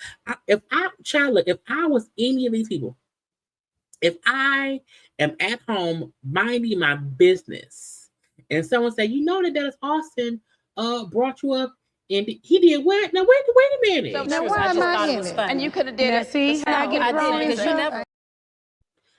Like, why is my name in your paper? Okay, he said Boys to Men, TLC, Banana, Lionel Richie. Okay, I've received all my accolades and blah, blah, blah, blah, blue, and blah, blah, blah, blah. Okay, I write letter on behalf of Diddy. I've known him since the 90s. Okay, I've known him over the years. He's like a brother to me. He's always, I seen him as a man of unwavering dedication to his loved ones, his family, his mom and the kids. He's a devoted father. Family comes first. Blah, blah, blah, blah. Again, I'm like, nigga, what? What are you doing? Like, as a friend, I look at the positive influences he had in the music business. Again, Dallas Austin, you guys, Dallas Austin. That's who else do we have around here? I don't know Tiffany Brown. Don't skip her. Again, I want y'all to know there were many other people who wrote stuff, who I've known them forever. But let's get to Caresha's. Okay. Oh, his son, Justin, the firstborn son. Since his absence, our life has felt incomplete. Each morning I wake up praying it was just a nightmare. My father has been there for every day of my life, not just physically, but emotionally, spiritually, and in the deepest sense of what it means to be a father. I know how rare that is. Growing up, many of my friends didn't have fathers around, blah, blah, blah, blah, blah. I have all these memories, blah, blah, blah, blah. In his absence, I do fully realize how much of my identity, strength, and faith in myself come from him, blah, blah, blah, blah, blah. Well, my football career, now Justin is the light-skinned son with Misa. Okay, that's Justin, who was the one in college.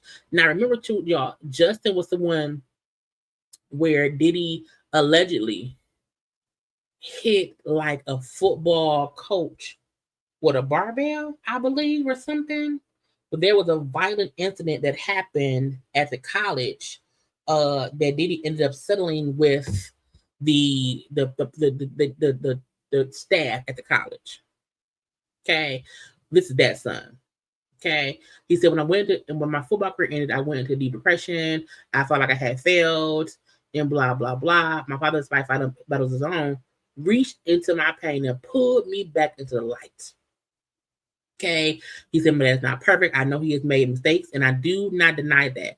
But I refuse to let those mistakes erase the truth of who he is, a loving, present father who has instilled in me and my siblings the important respect and hold the fuck on. I know he did not.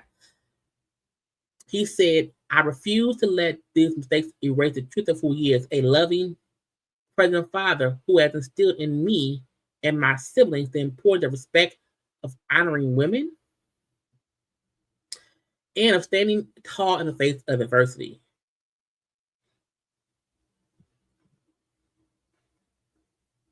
Your daddy said what? And again, it's the notion that he didn't do anything, Your Honor. He's innocent. He's a great man, Your Honor. He should not be here. And I'm not negating the fact that to them, he's a great dad. However, murderers be great fathers too, and they still be murderers.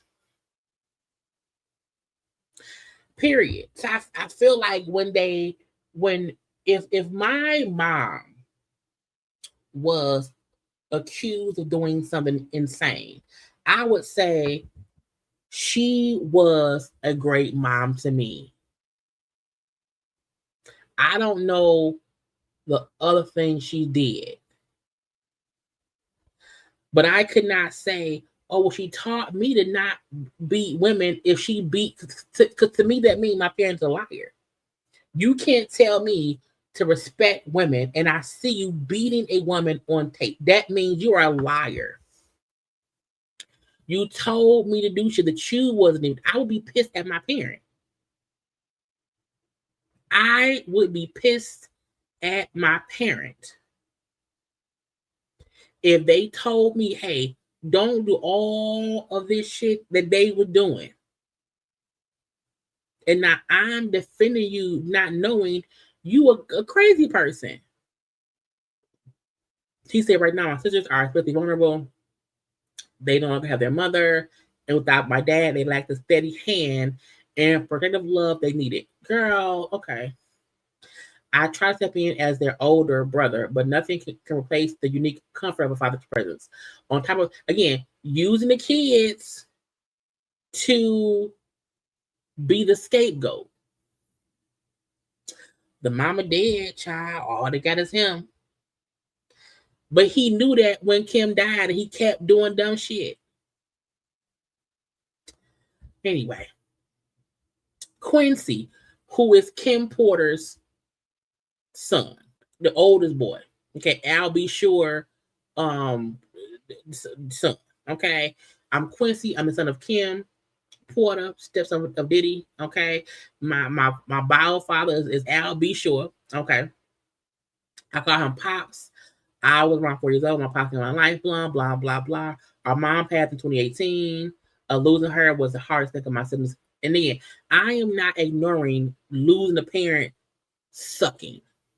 I really feel like all of them that left that lost Kim, is so hard for them. But I feel like that's why Diddy doing any of this shit since 2018 to current is insane. Because you knew then that your kids lost their mama. I digress, okay? Following on was passing, my pops further strengthened our bond. He asked me to help raise my sisters. It was in that moment that he instilled his trust in me and reminded me of our special connection as a father and son. My sister entering their teenage years, blah, blah, blah, blah, blah, that part. My pop isn't perfect, but he is a dedicated father with a heart that we're lucky to know. He loved his children, and we were doing things for us. We are the ones that can help him heal and grow best. And you can't. Diddy can't.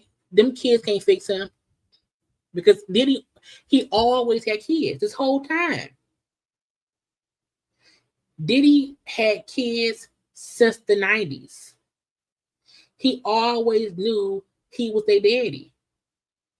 Kim died. He knew I was the only parent left.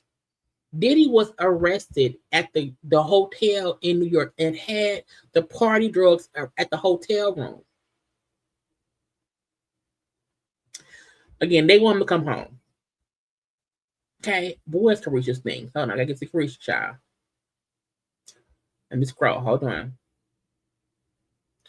Child, where's Caresha? I gotta get down to it, Lord. But I just think it's crazy that so many people. I think she's number. Let me see what number she is. I want to say she's number 34. Child, let me scroll. Oh, Chan spoke. That's my daddy. I love my daddy. The twins spoke as one person. Okay. I really want them to have their own identity. Okay. We're writing this letter to you as Delilah, and y'all are two people. Y'all are two people. Y'all are two 18-year-old young women. And what I'm scared of, them girls will not know how to be individuals. Because for 18 years, they've been the same person. It's weird. I know they're twins, but I need someone to tell them, hey, y'all need to have your own life because at some point in time, y'all gonna have to separate. Where's Caresha's? I think she's 30 something. Hold on. Dear Your Honor. Go ahead. Oh, here we go. Boom. She was number 35. Okay. Caresha. Dear Your Honor, My name is Caresha Brownlee. I'm a mother, daughter, sister, and a hip hop artist who has spent many years in the public eye. I want to be clear. I cannot speak on or defend anything that may have happened before I met Sean Combs. I do not condone any wrongdoing. I can only speak from my personal experience and the man I've come to know over the past 4 years. Now, I firmly believe that she didn't write this. She maybe signed it. This, and I think when you write a statement, it need to come from your own vocabulary. That ain't how she talk. Okay. For 3 of those years, I was in a public relationship with Sean. I witnessed and came to know a different person the other one offered portrayed. Behind the scenes, he was loving, genuine, supportive, and always encouraging. He motivated me, believed in me, and helped me grow both personally and professionally. And again, that's his MO. That's the same. Diddy has the same MO with every woman he's with. So I'm like, girl, congratulations. He helped me both, blah, blah. He believed me, blah, blah. He taught me how to be a better businesswoman. He helped me find a balance between chasing my dreams and being a person for my family, blah, blah, blah. One of the most meaningful memories was he tried a Met Gala. It wasn't just about the event. It was about what it represented. Girl, to me, the Met Gala is not a huge thing to the Black people. I mean, I love fashion. I do. But I feel like her making it be like, okay, he took me there, and it was like, it was a priority to open door for Black people. Okay? So we are seeing her and value the spaces. So many people are not even invited to the Met Gala. You have to be the top of the top to even get an invitation. The fact that you only went because he brought you is proof of that. You didn't get to go on your own merit. He brought you as a tag along. So I'm like, that does not even represent doors being opened. They're closed to other people. Okay. He gave me a voice by providing a platform on his network to speak for the culture and connect with people in a way that was real and authentic. Beyond all that, I've seen him get back to the community over and over again. We fed the homeless together on Thanksgiving. Okay, I witnessed him doing real inner work. He made the choice to check himself into anger management, start therapy, and commit to physical healing through therapy. He's only been in jail 13 months. This lets me know they still talking. They still talking. Or whoever wrote this for her just said what they know. Because again, this doesn't really sound like it came from her. Okay. That takes strength, humility, and self-awareness. He didn't do it for show. He did it because he wanted to grow and become a better person. If that was true, when Kathy came out, she said, Diddy did these things. He would have never lied and said he didn't. When she first came out with her accusations, Diddy said, I didn't do any of that. That's a lie. It was not until they showed the video of him beating her that he then had to admit, I did that shit. But he first lied. He first tried to make Kathy out to be a liar because he thought the video ain't out. Like no one has it at all. So I'm like, if he was really trying to be a better person, if he was really trying to be this stand-up guy, when he got caught, he would not have waited for the proof to admit to it. So he was not trying to be a better person. He was still trying to lie out of it. She said, in my personal experience, Sean is not a danger or threat to the community. His lawyer said he was. In the court trial, the lawyer said, look, yeah, he's abusive. Yeah, he's violent. Yeah, he's abrasive. Yeah, he's all that. But he didn't force no one to fuck him. His own lawyers put on a defense that he is this domestically insane, violent person, but he ain't a rapist. He's not forcing anyone to fuck. Yes, he beat her up. Oh, yes, he was violent. Yes. So to then say he isn't a danger or a threat, he is. He is. She said he is a man of God, someone who uplifts, supports, and inspires those around him to be better mentally. Even if he's insane, he wants you to be better than him. Okay. But more than anything, he's a father. And his kids are the ones who look up to him the most. They need him. His presence, love, and guidance matter deeply in their lives. I do believe that he belongs to be at home with his family, the people who mean the most to him, who continue to be his greatest source of purpose and strength.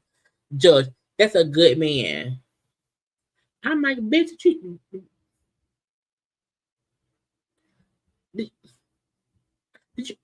He's a good man, Savannah.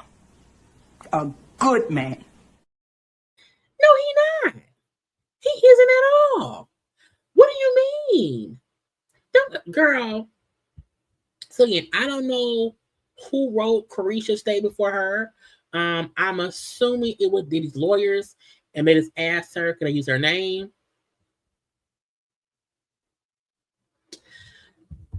And I've seen people say, well, y'all can't be upset if Caresha did not experience what Cassie did or what any other woman did. I don't want Caresha to say, yes, he beat me too. I don't think that's fair for us to say that at all.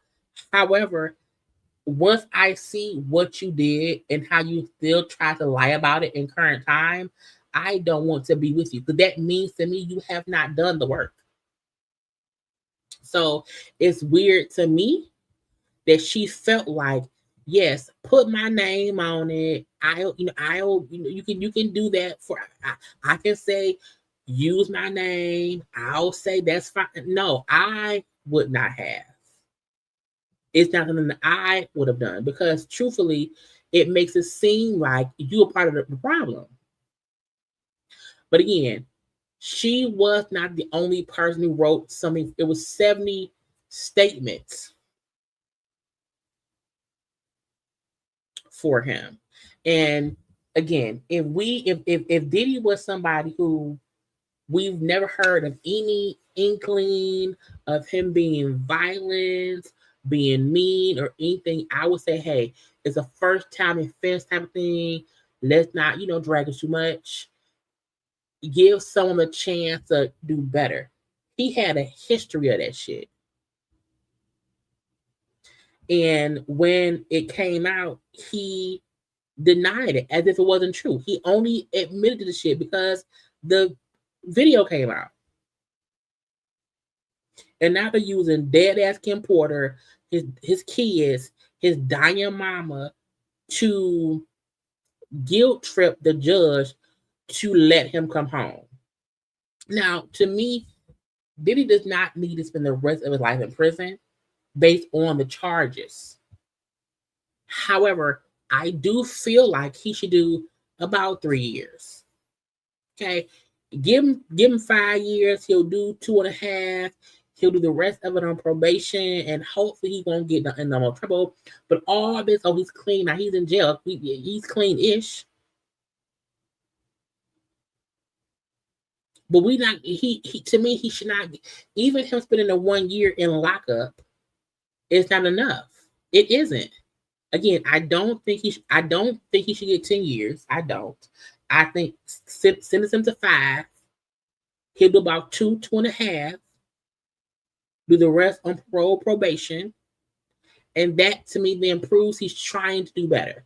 But to me, all that shit he's done since being arrested is to make it seem as if I'm better now, Your Honor. See, I'm in jail. I'm sober. I'm in therapy.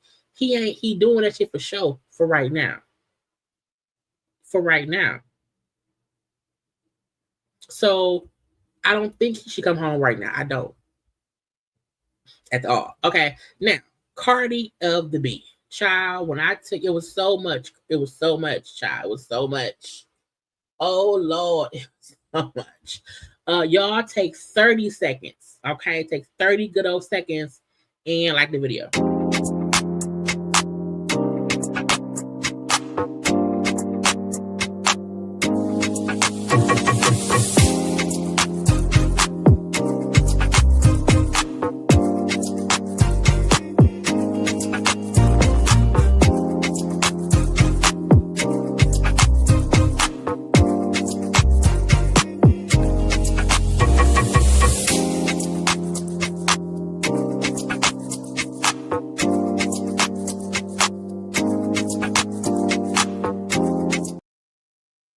Anyway, so yesterday I was like, it was more about Cardi B, her pregnancy, her Offset and whatnot, and this and that and that and this. So yesterday, because folks kept complaining, oh, Cardi B pregnant, she's pregnant by Stefan Diggs, she's not divorced yet.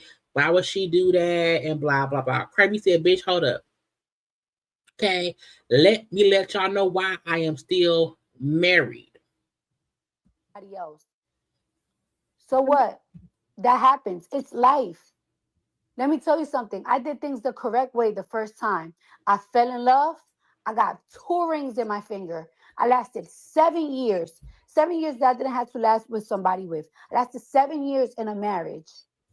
Stop saying, oh, but you're still married. No, I'm legally separated. The only reason why I'm still married is because somebody wants me to pay for the taxes. Y'all want to know the tea? The only way I can get out of my marriage if I pay for somebody else's taxes, even though I pay for my own, and give them one of my properties. I'm fighting for that. I'm gonna fight for that. So a lot of folks were like, oh, she done divorced or whatever. And I said, forgot. Cardi filed for divorce in June or July of last year, 2024. And even her saying, first of all, I am legally separated. Y'all know when you are divorcing, you can be legally separated while waiting for the divorce to be finalized. So that way you're not you're not married. You're legally divorced. If they are legally divorced, to me, that's a great thing.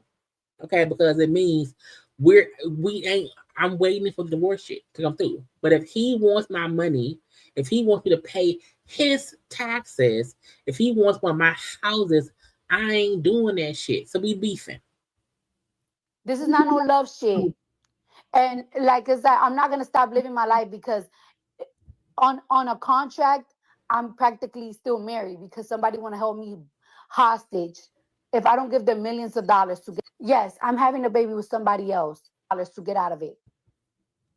So that's what I'm going through in life. However, I'm not gonna live my life. Y'all want me to remarry and stuff, to have another baby and stuff like that?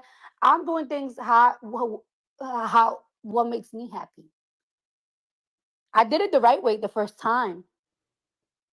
Guess what? When you separate from somebody, one thing about it is I don't like broken homes. I don't like broken homes to get out of it. So I thought it was a longer version of that. Maybe it's this one. Hold on. Let me tell you something. I did things the correct way the first time. I fell in love. I got 2 rings in my finger.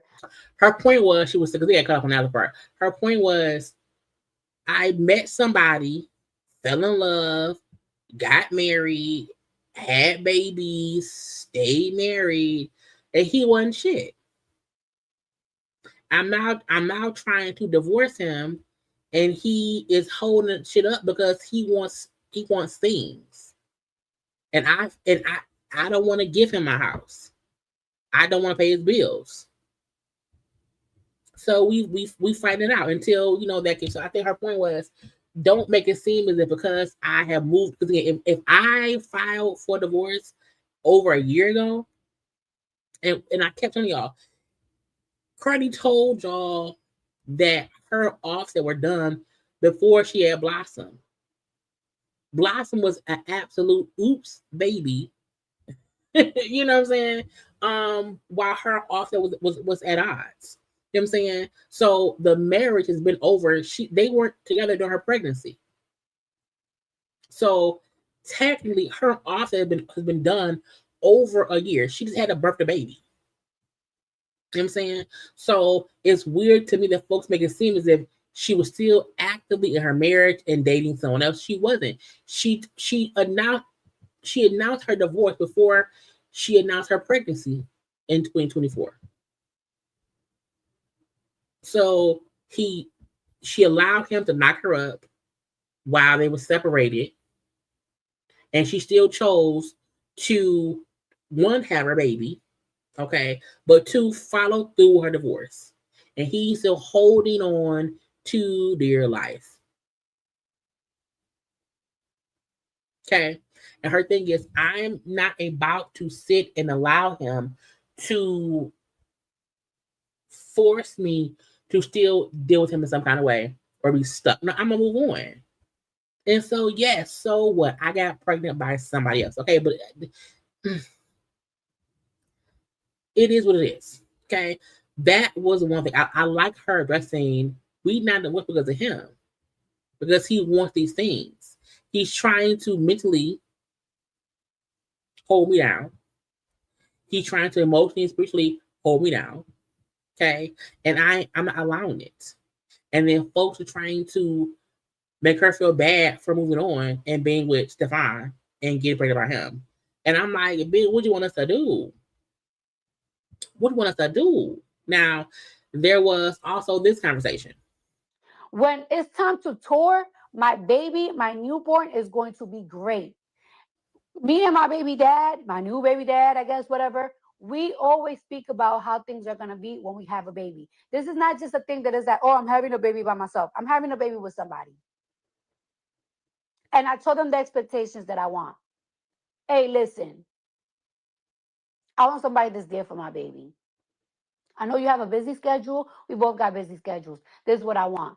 And we, WE, decided to keep this baby. Okay? I'm not just a bitch that pop out baby and be like, here, mom. That's not me. And it's never been me. And that shit reflects on my kids. Y'all see my kids all the time. Y'all see how they speak. They're very well educated. They have everything. Don't speak about my kids. And that's that. I don't talk about you. I don't give a fuck what you're going through. I get it. Y'all wanted me to marry a billionaire. Y'all wanted me to date another man. Y'all wanted me this. I understand that. Y'all want it better for me. And I get that. But guess what? This is my life. And this is my decision. And one thing about it, I do not regret my kids. None, 4 of them. I don't regret it. I have choices while I'm pregnant, and I still don't go to the chop shop. And I have a choice, and I would have done it if I wanted to, but I didn't want it to. And her point, she could have easily went and got a chop shop situation.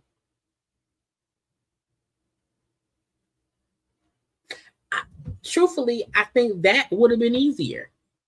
It would have been people being less judgmental. But her point is, I laid down, I got pregnant, my baby's here. Well, my baby's coming.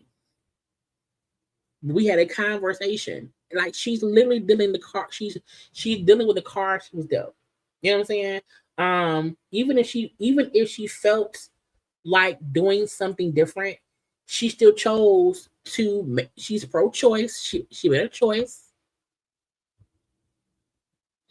And I'm like, it's weird that people think, well, it's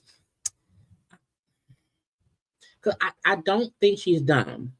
I think she is dealing with what she got herself into. To me, the easier route would have been a chop shop situation. I like the fact that she's like, I'm not gonna do that. That's escaping my decision. You know what I'm saying? To me, it takes more courage to live through your faults than to, hide them away. So I think she knew how this would look. I think she knew how folks would judge her. But the one part I don't like is like, oh, but she's still married. It's like, let's stop that part of it, because she's been filed for divorce. She's legally separated for her. So she has a right to move on. Now, should she have gotten pregnant so fast? No. No, she should not have. I think everyone said I think she feel that way too. However, this is the situation.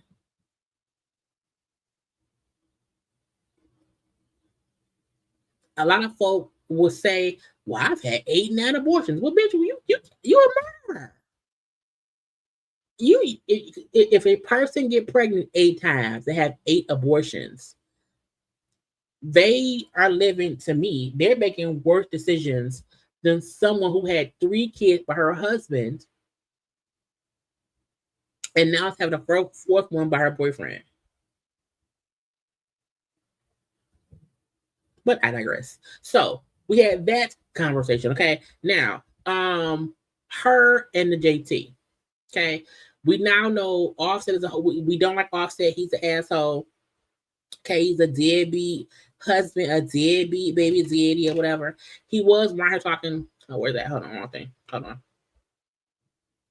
No, all that couch shit in my comment. I'm Pete. I mean, you pushing eyes. You picking up checks. You know what I mean? Do y'all like he looked like who do bands make a dance? What's that man's name? He looked like Juicy J. But some right here, Offset looked like Juicy J.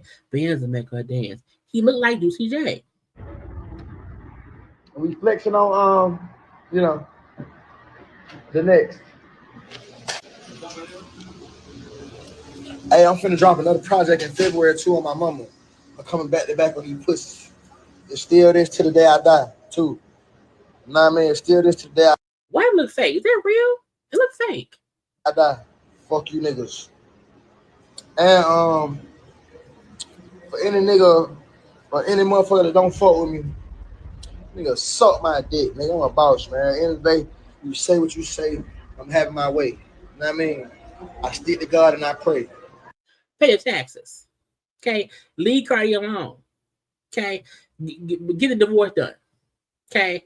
Take what you have. You keep your shit. She keep her shit. Let that be that. Okay? But Offset, UCJ, shut up. Okay? That's that. Cardi was also very, like, you know what I'm saying, happy of the support. I just want to say that what I'm most grateful about is how good people are receiving my music. Like, I have seen so many beautiful compliments, and that means so much to me coming from you guys, because like I put a lot of work in this album, and I've had like a lot of feelings during this album. So for you guys to be saying all these beautiful things about my album, like, it's getting to the point that it's like, I don't even know which song I should do a music video to next, because you guys have been receiving it so well, and that shit means so much to me. And I want to say thank you so much. Like, that shit really feels so good. Like, the numbers, even if the numbers are doing amazing, but it's expected for the numbers to do good because it's such an anticipated album. But for people to say so many beautiful things about my art, like, that shit means a lot, and I'm very, very thankful. And I feel like, first of all, the album is amazing. Okay, if you have not heard the album is, look, I have been listening to the album since Friday. I listen to this once a day. I love every song. So it's really a great album. So one thing first, say I'm so thankful. Okay, boom, pop out. Now, her and JT. So y'all know on the album, song called Magnets. Okay, and she goes in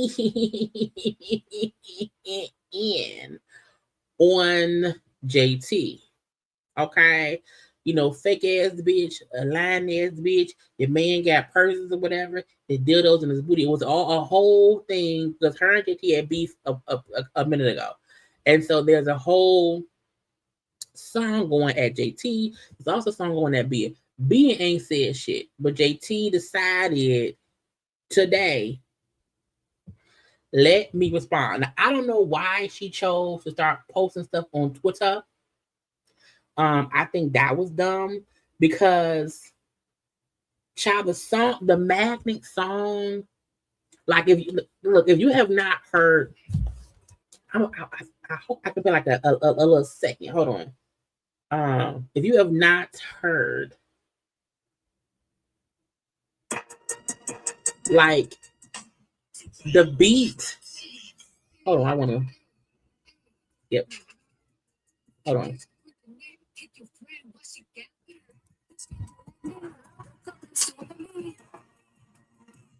Down ass bitch, keep your friend, watch you down ass bitch.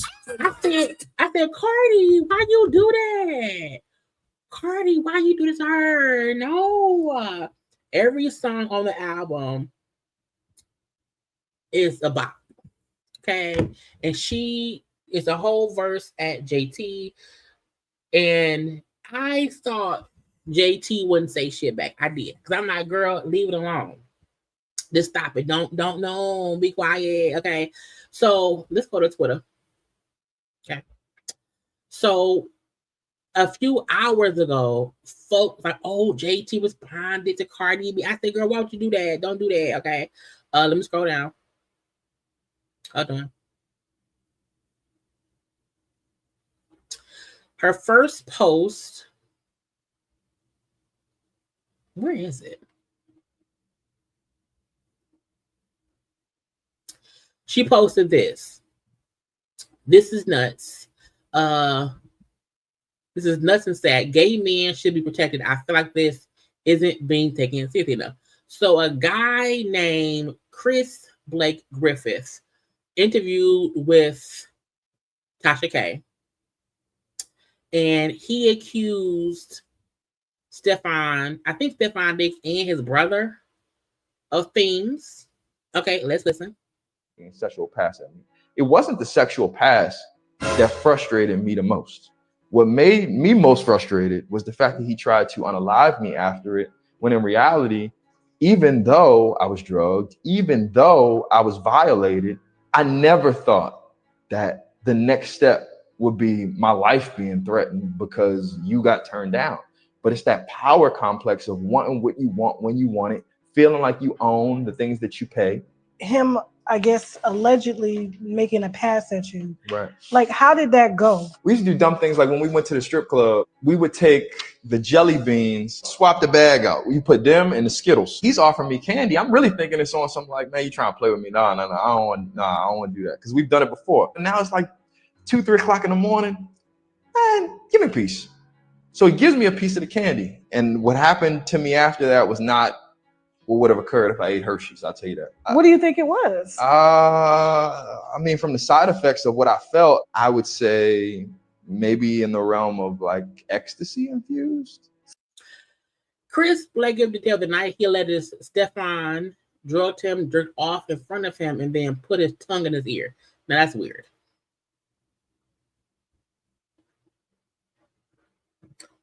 That's weird. Now, y'all know I'm a firm believer in if somebody did something to me, I'm going to the police. Okay. And from what he just said, it was like, well, I know they may dibble and dabble in drugs or whatever. And so I made a choice to take some candy that I knew probably was a drug. And then these things happened. So you were aroused? I was definitely sexually stimulated in ways that I had never been sexually stimulated before. My skin was sensitive to the touch. My eyes are blue. My pupils were so big, my eyes looked black. And I really couldn't explain why I felt that way. My sex drive was through the roof. I'm trying to really pinpoint what did I do? Shortly thereafter, we ended up in the car, 2-seater Porsche, just us. And I say that to say it's not a lot of space. He talking to me about all the girls that he got in the house. Now, mind you, I was just at the house earlier, so it is a boatload of girls at the house. And again, this is not nothing like happened like today. Okay.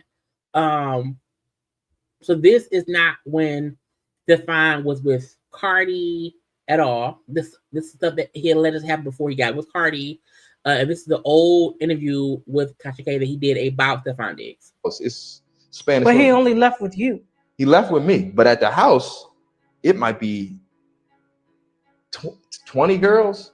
And you said they were all Spanish? Spanish girls that barely even spoke English. I don't know if you're shipping them in, shipping them out. I don't know. I can't speak. Now you're a trafficker. I don't know. So he pulls his thing out and just starts doing his thing. And as he's doing his thing, I'm like, yo, bro, settle down. Like, what the fuck? You that horny? Like, you can't get yourself together till you get in the house. And now, a question. Now, first of all, nobody should pull out their thing and start thanging it. But if somebody pull out their thing and start thanging it, I'm getting out the car. I'm not having no conversation. If I am a man, I don't like men, and someone starts thanging their thing in the car next to me, I'm leaving. And as he's touching on himself and feeling on himself and like talking through what he's about to do when he walk in the house and how pretty much basically saying how horny and sexually stimulated he is in like street lingo, pulls his man out, starts to play with himself. And I'm telling him, yo, bro, keep your composure. I'm trying to laugh it off because I'm like, what the fuck is wrong with you? Why you put that up? Like, I gotta go. I'm not supposed to be here. I'm not supposed to be here. I'm not supposed to be here if you're touching yourself. What you doing? And he reach over to me like, man, come on. And he got his thing in his hand. I'm like, what are you doing, bro? And he trying to like laugh and I put that shit up. And he put it up. We get out the car. As we're walking, it's very uncomfortable to talk about. As we're walking toward the door, he put his arm around me and he said, man, come to my room. And he put his, put his tongue in my ear, like doing some weird shit. Walk into the house, spiral staircase leads directly to his bedroom. He goes up the staircase, I make a right. It's a very long hallway. I speed walk down this hallway, damn near run down this hallway, but not like I'm running for my life. I'm trying to keep things low. I'm not going in your house if you just pulled your dick out and put your tongue in my ear. I'm leaving. I'm just saying, I'm leaving. Now, Stefan should not pull out his penis and put his tongue in no one's ear. He should not do these things at the all. Okay, but sir, why did you go? Why did you go around here? So JT posted that in response to Cardi saying, girl, you ain't shit. Okay. That was JT's response to it. Okay. She then said Cardi B, baby father, a gay man, not because of how he dressed or expressed himself, but because Chris said it out his mouth. Justice for Chris. I stand with the gays. Okay. I said, girl, what did you do? What did you doing? Okay. She said, where is it? Because someone was like, this couldn't wait till Friday. No, I don't give a fuck if that bitch still up in albums. She gonna always be a fraud. Non-rapping hoe. Bitch couldn't even find a word to rhyme with fake. We saw it with our own eyes. Girl, what? Okay.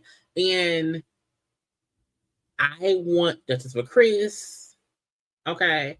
She then posted this, where they picked, because somebody posted, said, bitch, this your man. Because that's Lil Uzi Vert. Okay. Yeah. Most straight men or most people who aren't interested in somebody putting their stuff out and doing things, they are going to beat you up on site. If they don't beat you up, they're going to push you enough to where you get hurt. I digress. JT then, when someone said, bitch, your man, you're calling Stefan gay because someone accused him of jacking off in the area, whatever. But this your man. She said, yes, my man does this, mind his business, works hard, take care of his family, inspired his generation, and doesn't snatch ass. His style is what made him Lil Uzi. Okay. We talk about Chris right now. Focus. Again, I want to focus on Cardi B, baby daddy, a thing he was accused of before him. Okay. And when someone said, get back to scam, your career is a flop, she said, are you talking about similar to how Ugly B scamming album sales. Not scamming album sales.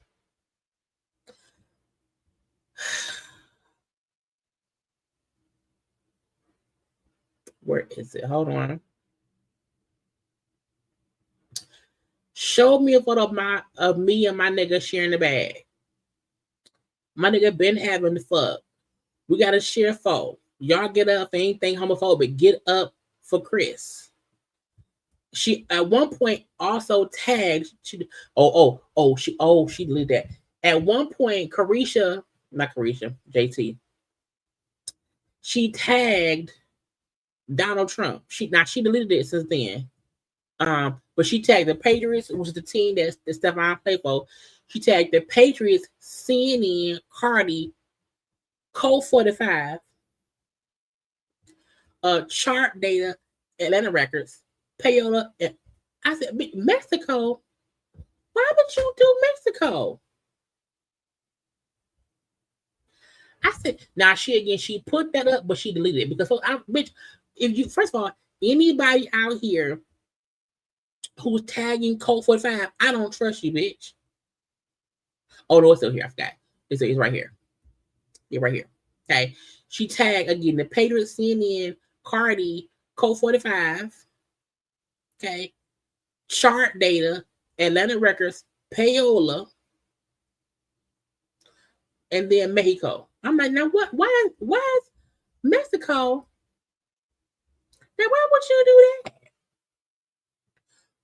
How do we get here? So that is what she was posting earlier.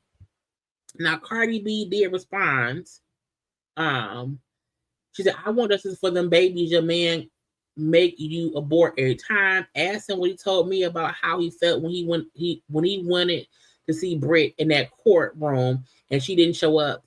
Or do I need to play the audio? And don't let me say what he was saying about Rock Nation. Just ungrateful. Now Cardi, I'm going to Cardi page. Hold on. Cardi B, where is Cardi B? Cardi said, bitch, your man was saying things. Okay. So Cardi made that post. She put up 2 screenshots. They're both of conversations where someone sent her stuff. Now I'm assuming that means either Lil Uzi Vert sent her some stuff or someone fucking with I'm not sure. Not sure at all. But Cardi B was at her record signing today. Child dancing and twerking on things. Okay, having a good time, pregnant at all on the fence at Walmart. Bun B was around there. They had some burgers around there. Okay. All kind of shenanigans was going on. However, JT also put on, I think it was Snapchat. Hey y'all, I'm busy, but I gotta say one thing. This rat ass bitch, right? This bitch supposed to be a motherfucking brim, and she threatening to snitch on some motherfucking body because she don't have anything to say about a bitch. That hoe is a loser. Ma'am, she said a whole bunch about you. What do you mean? What do you mean? The whole reason you responded because she said a whole bunch of anyway. Wait, no, I got 2 things to say. So then she said, I'm gonna tell everybody nation what you said, what he said. No, not just that.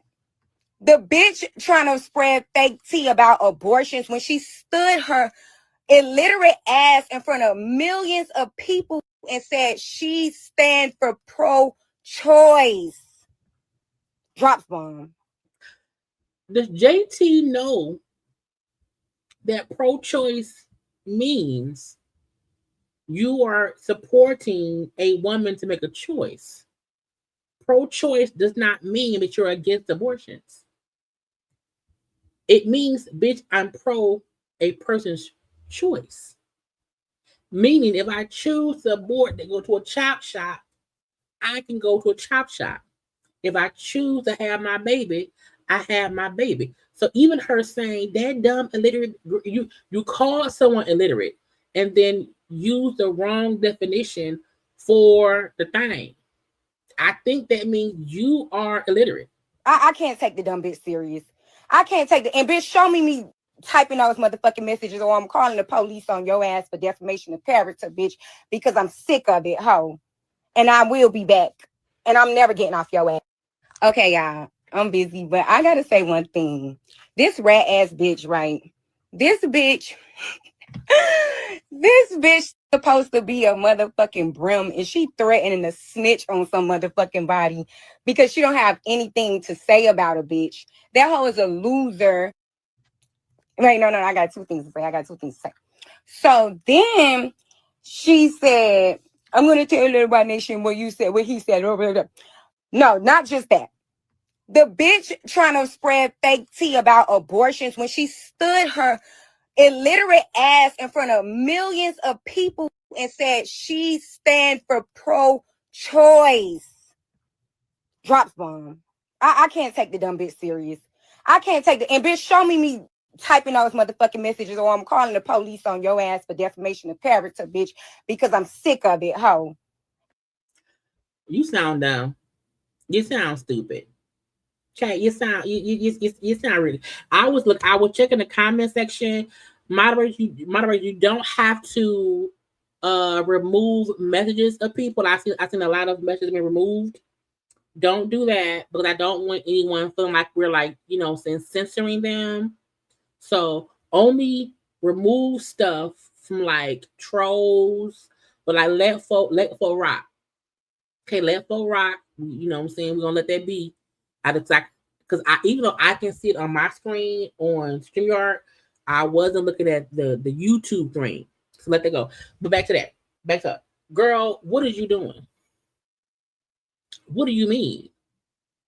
And I feel like, she has a right to clap back. She has a right to respond to Cardi. I think that for a fact. However, I feel like you still sound dumb because Cardi told you I have receipts. And if you come for me, I'm going to post my receipts. Posting receipts ain't snitching. Okay? That ain't snitching. Posting receipts mean, bitch, look what you said. I asked you to leave me alone, and you chose not to.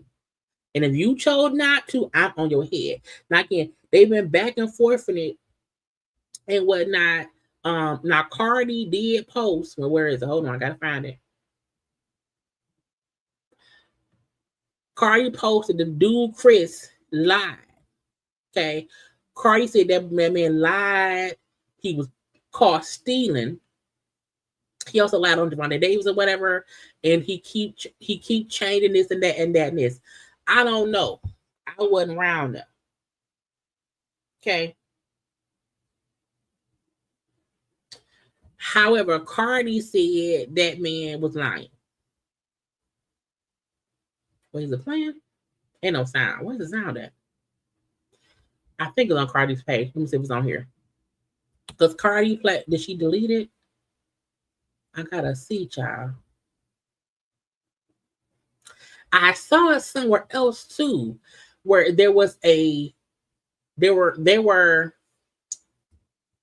videos of a conversation that man had, and he was caught. Right here. Bitch, bring the baby ass bitch run away. Into that. I understand the nature of the situation. What I'm trying to say is, I just talked to him as we were getting out of the car. When custody battle for my kid, I said, bro, I need money. I gotta pay for. So you still? Then you would. No, I didn't take. Listen to me. Shut up. So if he didn't give you the bread that you were asking for, you were gonna take a bag of shit to sell? No. Shut the fuck up and call it Uber and leave. I am. So we can't see nothing. Okay, we can't see stuff, but if Stefan did do the things he's accused of, Stefan was wrong. However, if old boy is a known habitual liar, and he's a thief who lie on people because he get caught stealing. Like, why do that? Now, JT saying, I want justice for that man because gay men. Look, we want to support the LGBTQI community on all fronts. No one deserves to be assaulted in any kind of way. But even from his own interview, it felt like we out partying, we popping drugs, we popping pills or whatever. I know they have candy that ain't just candy. And I took said candy. I'm not feeling all good, child, rubbing on myself or whatever. We all feeling really fluid and whatnot. And you know what happened. So it don't sound like he was unknowingly drugged. It sounds like he chose to participate in the popping of the Skittles and then saw a dick. I don't know. Okay. I do feel like if that man is saying this is what he did, it was a known accusation, I just feel like there would have been some kind of court thing. You know what I'm saying? Stefan would have at least been investigated. You know what I'm saying? Because he did a full-fledged interview with Tasha K. Like, was there a settlement? Like, what happened? Because it can't go away. Stefan Diggs' name has been too popular for him to have done something, and it just went away. It went away. And again, the dude was his former assistant, or I'm sorry, associate. Okay, he's a former, because he was in the house. He knew what was up. He knew what was going around here. So he ain't a stranger. Okay, it wasn't stranger danger. It wasn't stranger danger, but it's still some strange ass stuff. Because I'm still like, what happened though? And he attempted to have me unalived because of him making a sexual pass at me. It wasn't the sexual pass that frustrated me the most. So it wasn't him trying to fuck you that made you upset. What made me most frustrated was the fact that he tried to unalive me after it, when in reality, even though I was drugged, even though I was violated, I never thought that the next step would be my life being threatened because you got turned down. But it's that power complex of wanting what you want when you want it, feeling like you own the things that you pay. Him, I guess. Child, Tasha gonna end up in another lawsuit.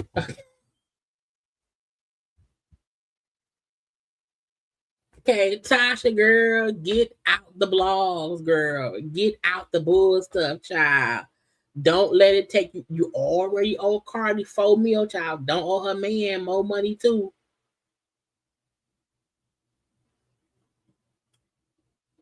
Okay, don't owe her man more money too.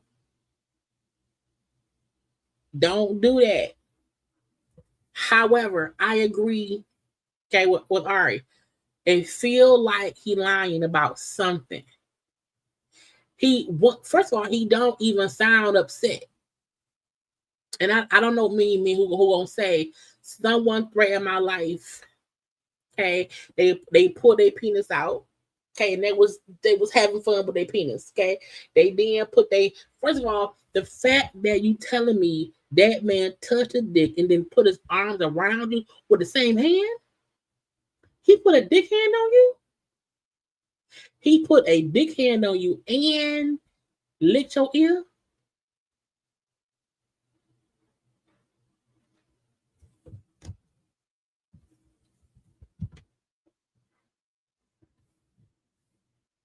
The strip club, we would take the jelly beans, swap the bag out. You put them in the Skittles. He's offering me candy. I'm really thinking it's on something like, man, you trying to play with me? No, I don't want to do that. Because we've done it before. And now it's like 2-3 o'clock in the morning. Man, give me peace. The moment someone say, we've done it before, we switch out Skittles and jelly beans and, with other, with other drugs. Okay. And I know we do this. And at 3 p.m., I said, nah, I don't want nah. Mm-mm. But at 2 a.m., man, fuck it, give me the drugs. Give me the drugged up Skittles. So he gives me a piece of the candy. And what happened to me after that was not whatever. He attempted to have me on. This is also why I don't eat candy from people. I don't eat candy from people. I don't eat anything from anybody. But once he said, well, at 10 p.m., I said, nah, it's okay. I don't want the extra Skittle. But at 3 a.m., man, give me the Skittle. And now I'm feeling real fluid. And now he around here playing jack of all trades with his meat. Okay. He jack of all trades with his meat. Got meaty hands. And he touching me, whatever, we're in the car together. I'm like, it sound like, look, I'm not against men who party. Do what you do, to wear a condom. Okay. But there's a difference between someone saying I hang out with them all the time and I know they pop this and they pop that. And I then said, give me the candy. Also, I'm not upset if he, put a dick out. I ain't upset about that. But after he did that, he said he may kill me. I'm not, but did you die? Sounds like a consensual story.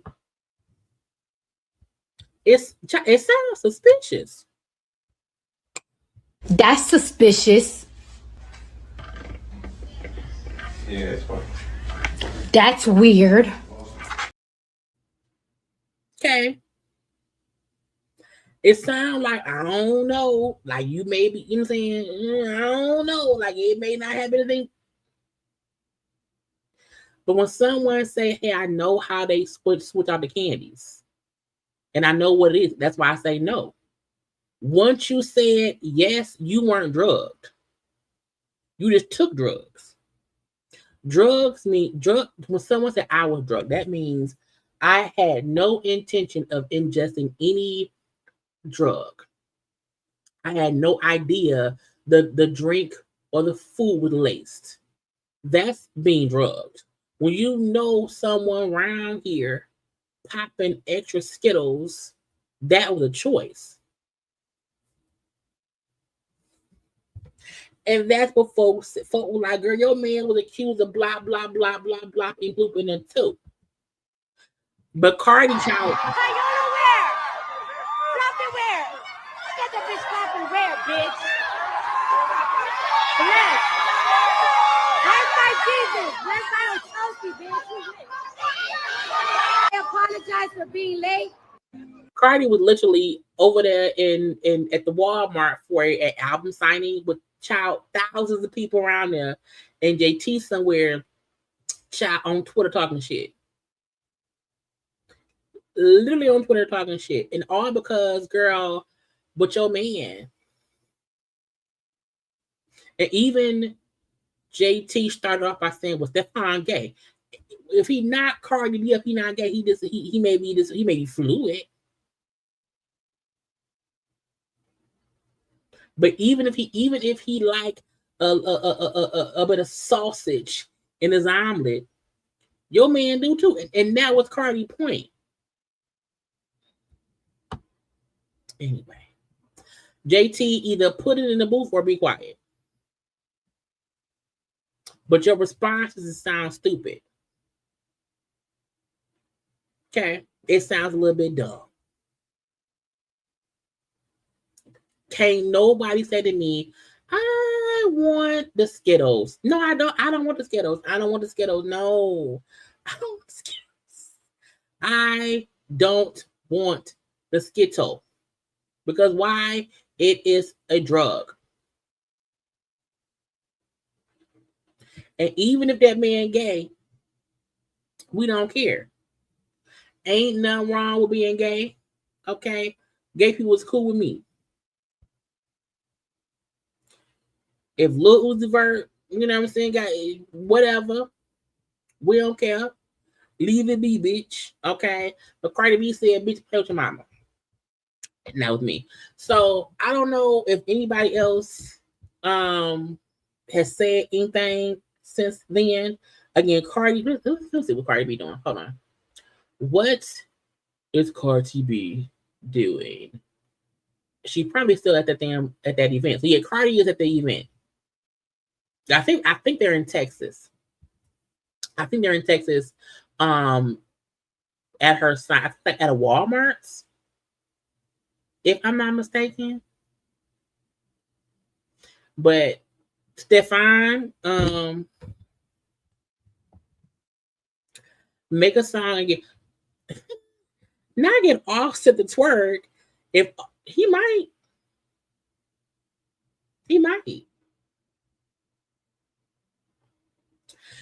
Go look at the pictures of JT dressing like Cardi. Where is it at? On her page, on JT's page. And I also feel like the fact that Cardi is somewhere promoting her album and JT is somewhere, on anybody that is still around here on Snapchat is weird to me. This in general. You know what I'm saying? But I feel like JT's clapback just didn't make any sense on Cardi page, on her IG page, or her on her IG page.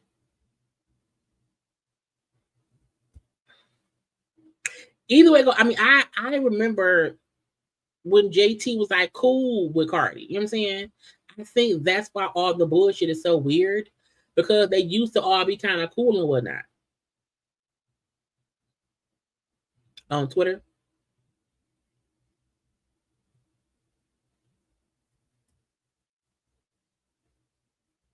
Let me see if I can find it. I'm just scrolling to look and see what I can find on Cardi's page. But again, in my opinion, I feel like the reason Cardi won is because Cardi was like, I'm gonna respond in the song. It's a song. It's a dish. And it's a good diss track. Now she a loser. Is it? JT Summer fight Lil Uzi. What's sad is Lil Uzi Vert catching all these strays. That's what's crazy. And even when Cardi said, "Bitch, you did all that capping for a feature and didn't get one from Nicki Minaj." That's what's crazy. You was capping, and then didn't get what you wanted or what you needed. So if JT would have came back and had a bomb ass diss track at Cardi, that would have been great. It would have been musically great. Let me see Cardi updates. Cardi B updates. All right here. If that would have been her response, that would have worked. But the fact that you don't have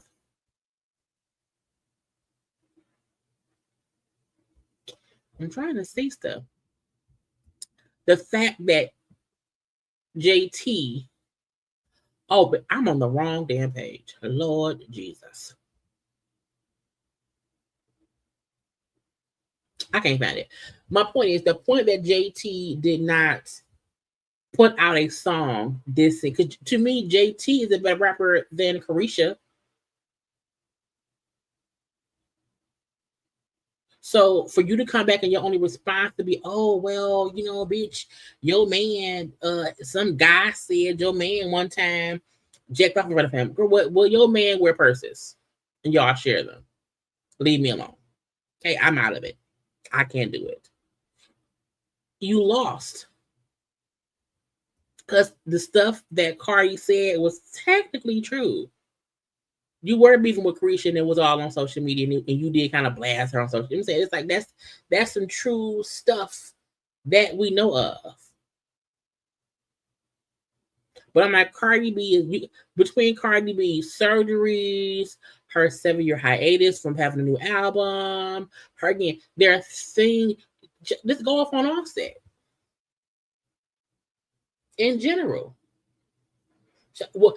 Matter of fact, where Nicki Minaj at? Why she ain't saying nothing? Ain't that your friend? And that's also like crazy because JT always beefing with somebody and they have no backup.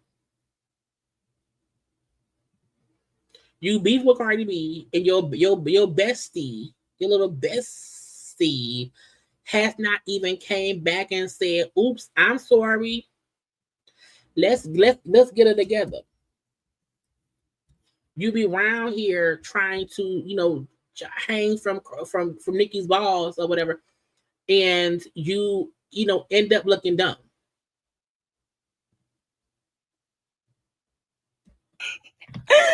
This bitch supposed to be a motherfucking brim, and she threatening to snitch on some motherfucking body because she don't have anything to say about a bitch. That hoe is a loser.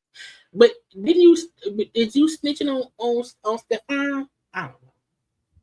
And where the album at? Wait, no, I got two things to say.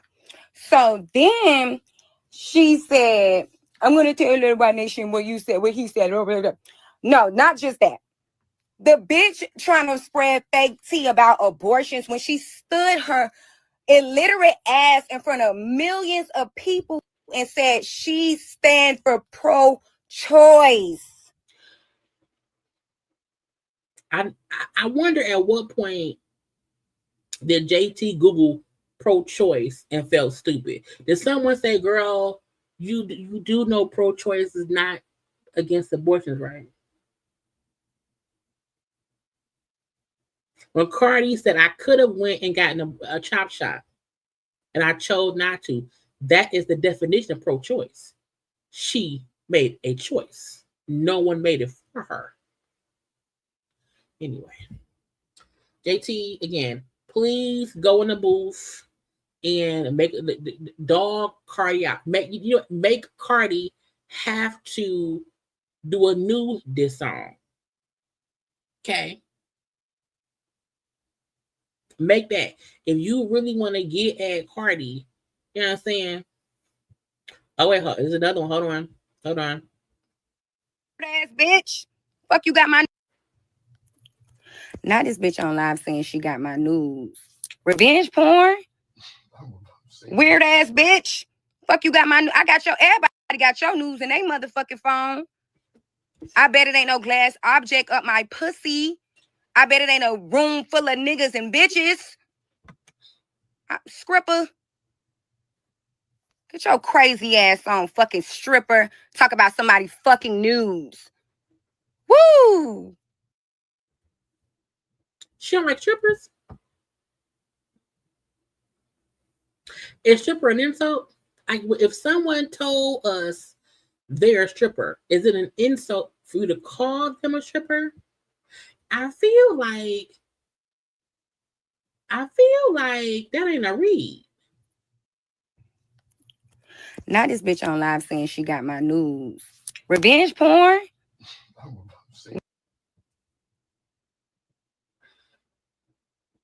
I don't think that's how revenge porn works.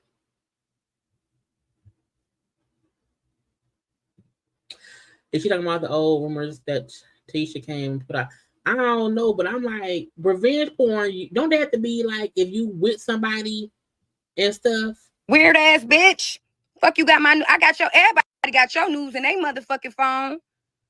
I bet it ain't no glass object up my pussy. I bet it ain't a room full of niggas and bitches. Scripper. I just feel like it's not going to end here. I just feel like it's not going to end here. I feel like it's going to get worse and worse and worse. Wait. Oh my god, it's a new. Oh my god, it's a new diss song. Hold on, y'all. It's supposedly a new diss track. I have to listen to it. Hold on, let me see. Or is it AI? Could it possibly be AI? Hold on, I can't. I gotta mute y'all. I gotta mute y'all. And listen. So let me mute y'all and let me see if it's real or not. Okay.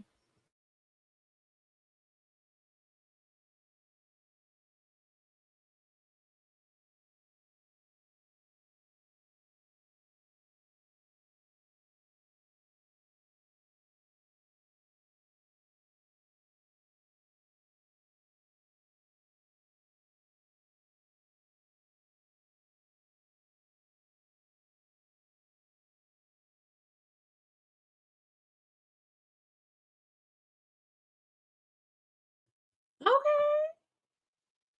Now again, I don't know if that is AI or not.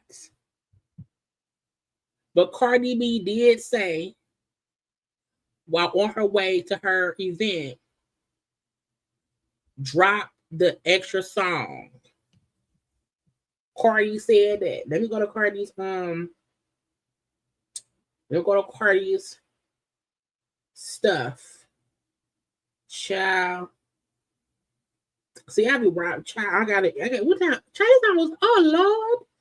Child, we is round here, girl. It is almost midnight.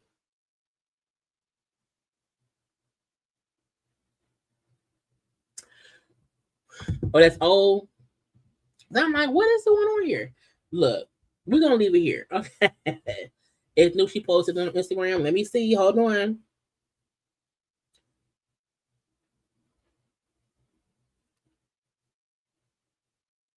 I'm trying to see stuff.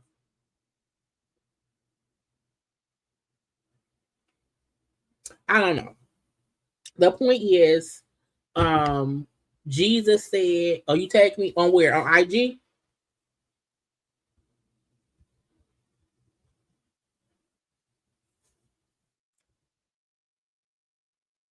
I don't be knowing why we tagged that. Maybe so weird.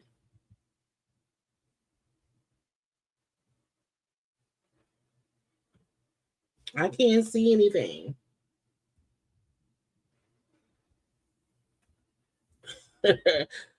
Three hours later, child, I be trying my best to I'm tired, y'all. For sure. But I'm gonna leave it here. Okay, we will get into anything else. Cardi B and related later on tomorrow on Wednesday. The point that we gonna have today is Cardi B won.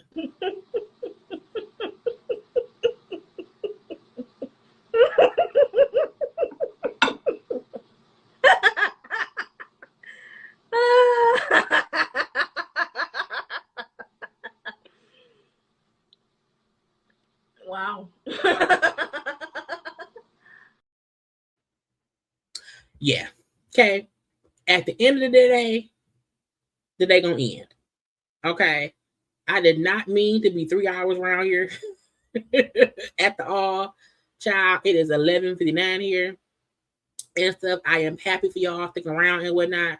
Again, we will come back tomorrow to discuss whatever else is going on in the world. Okay. I'm pretty sure the Cardi will probably cuss somebody else. Cardi gonna probably go live tonight. I'm gonna try to catch it and see and whatnot. But again, JT, get in the booth, ma'am.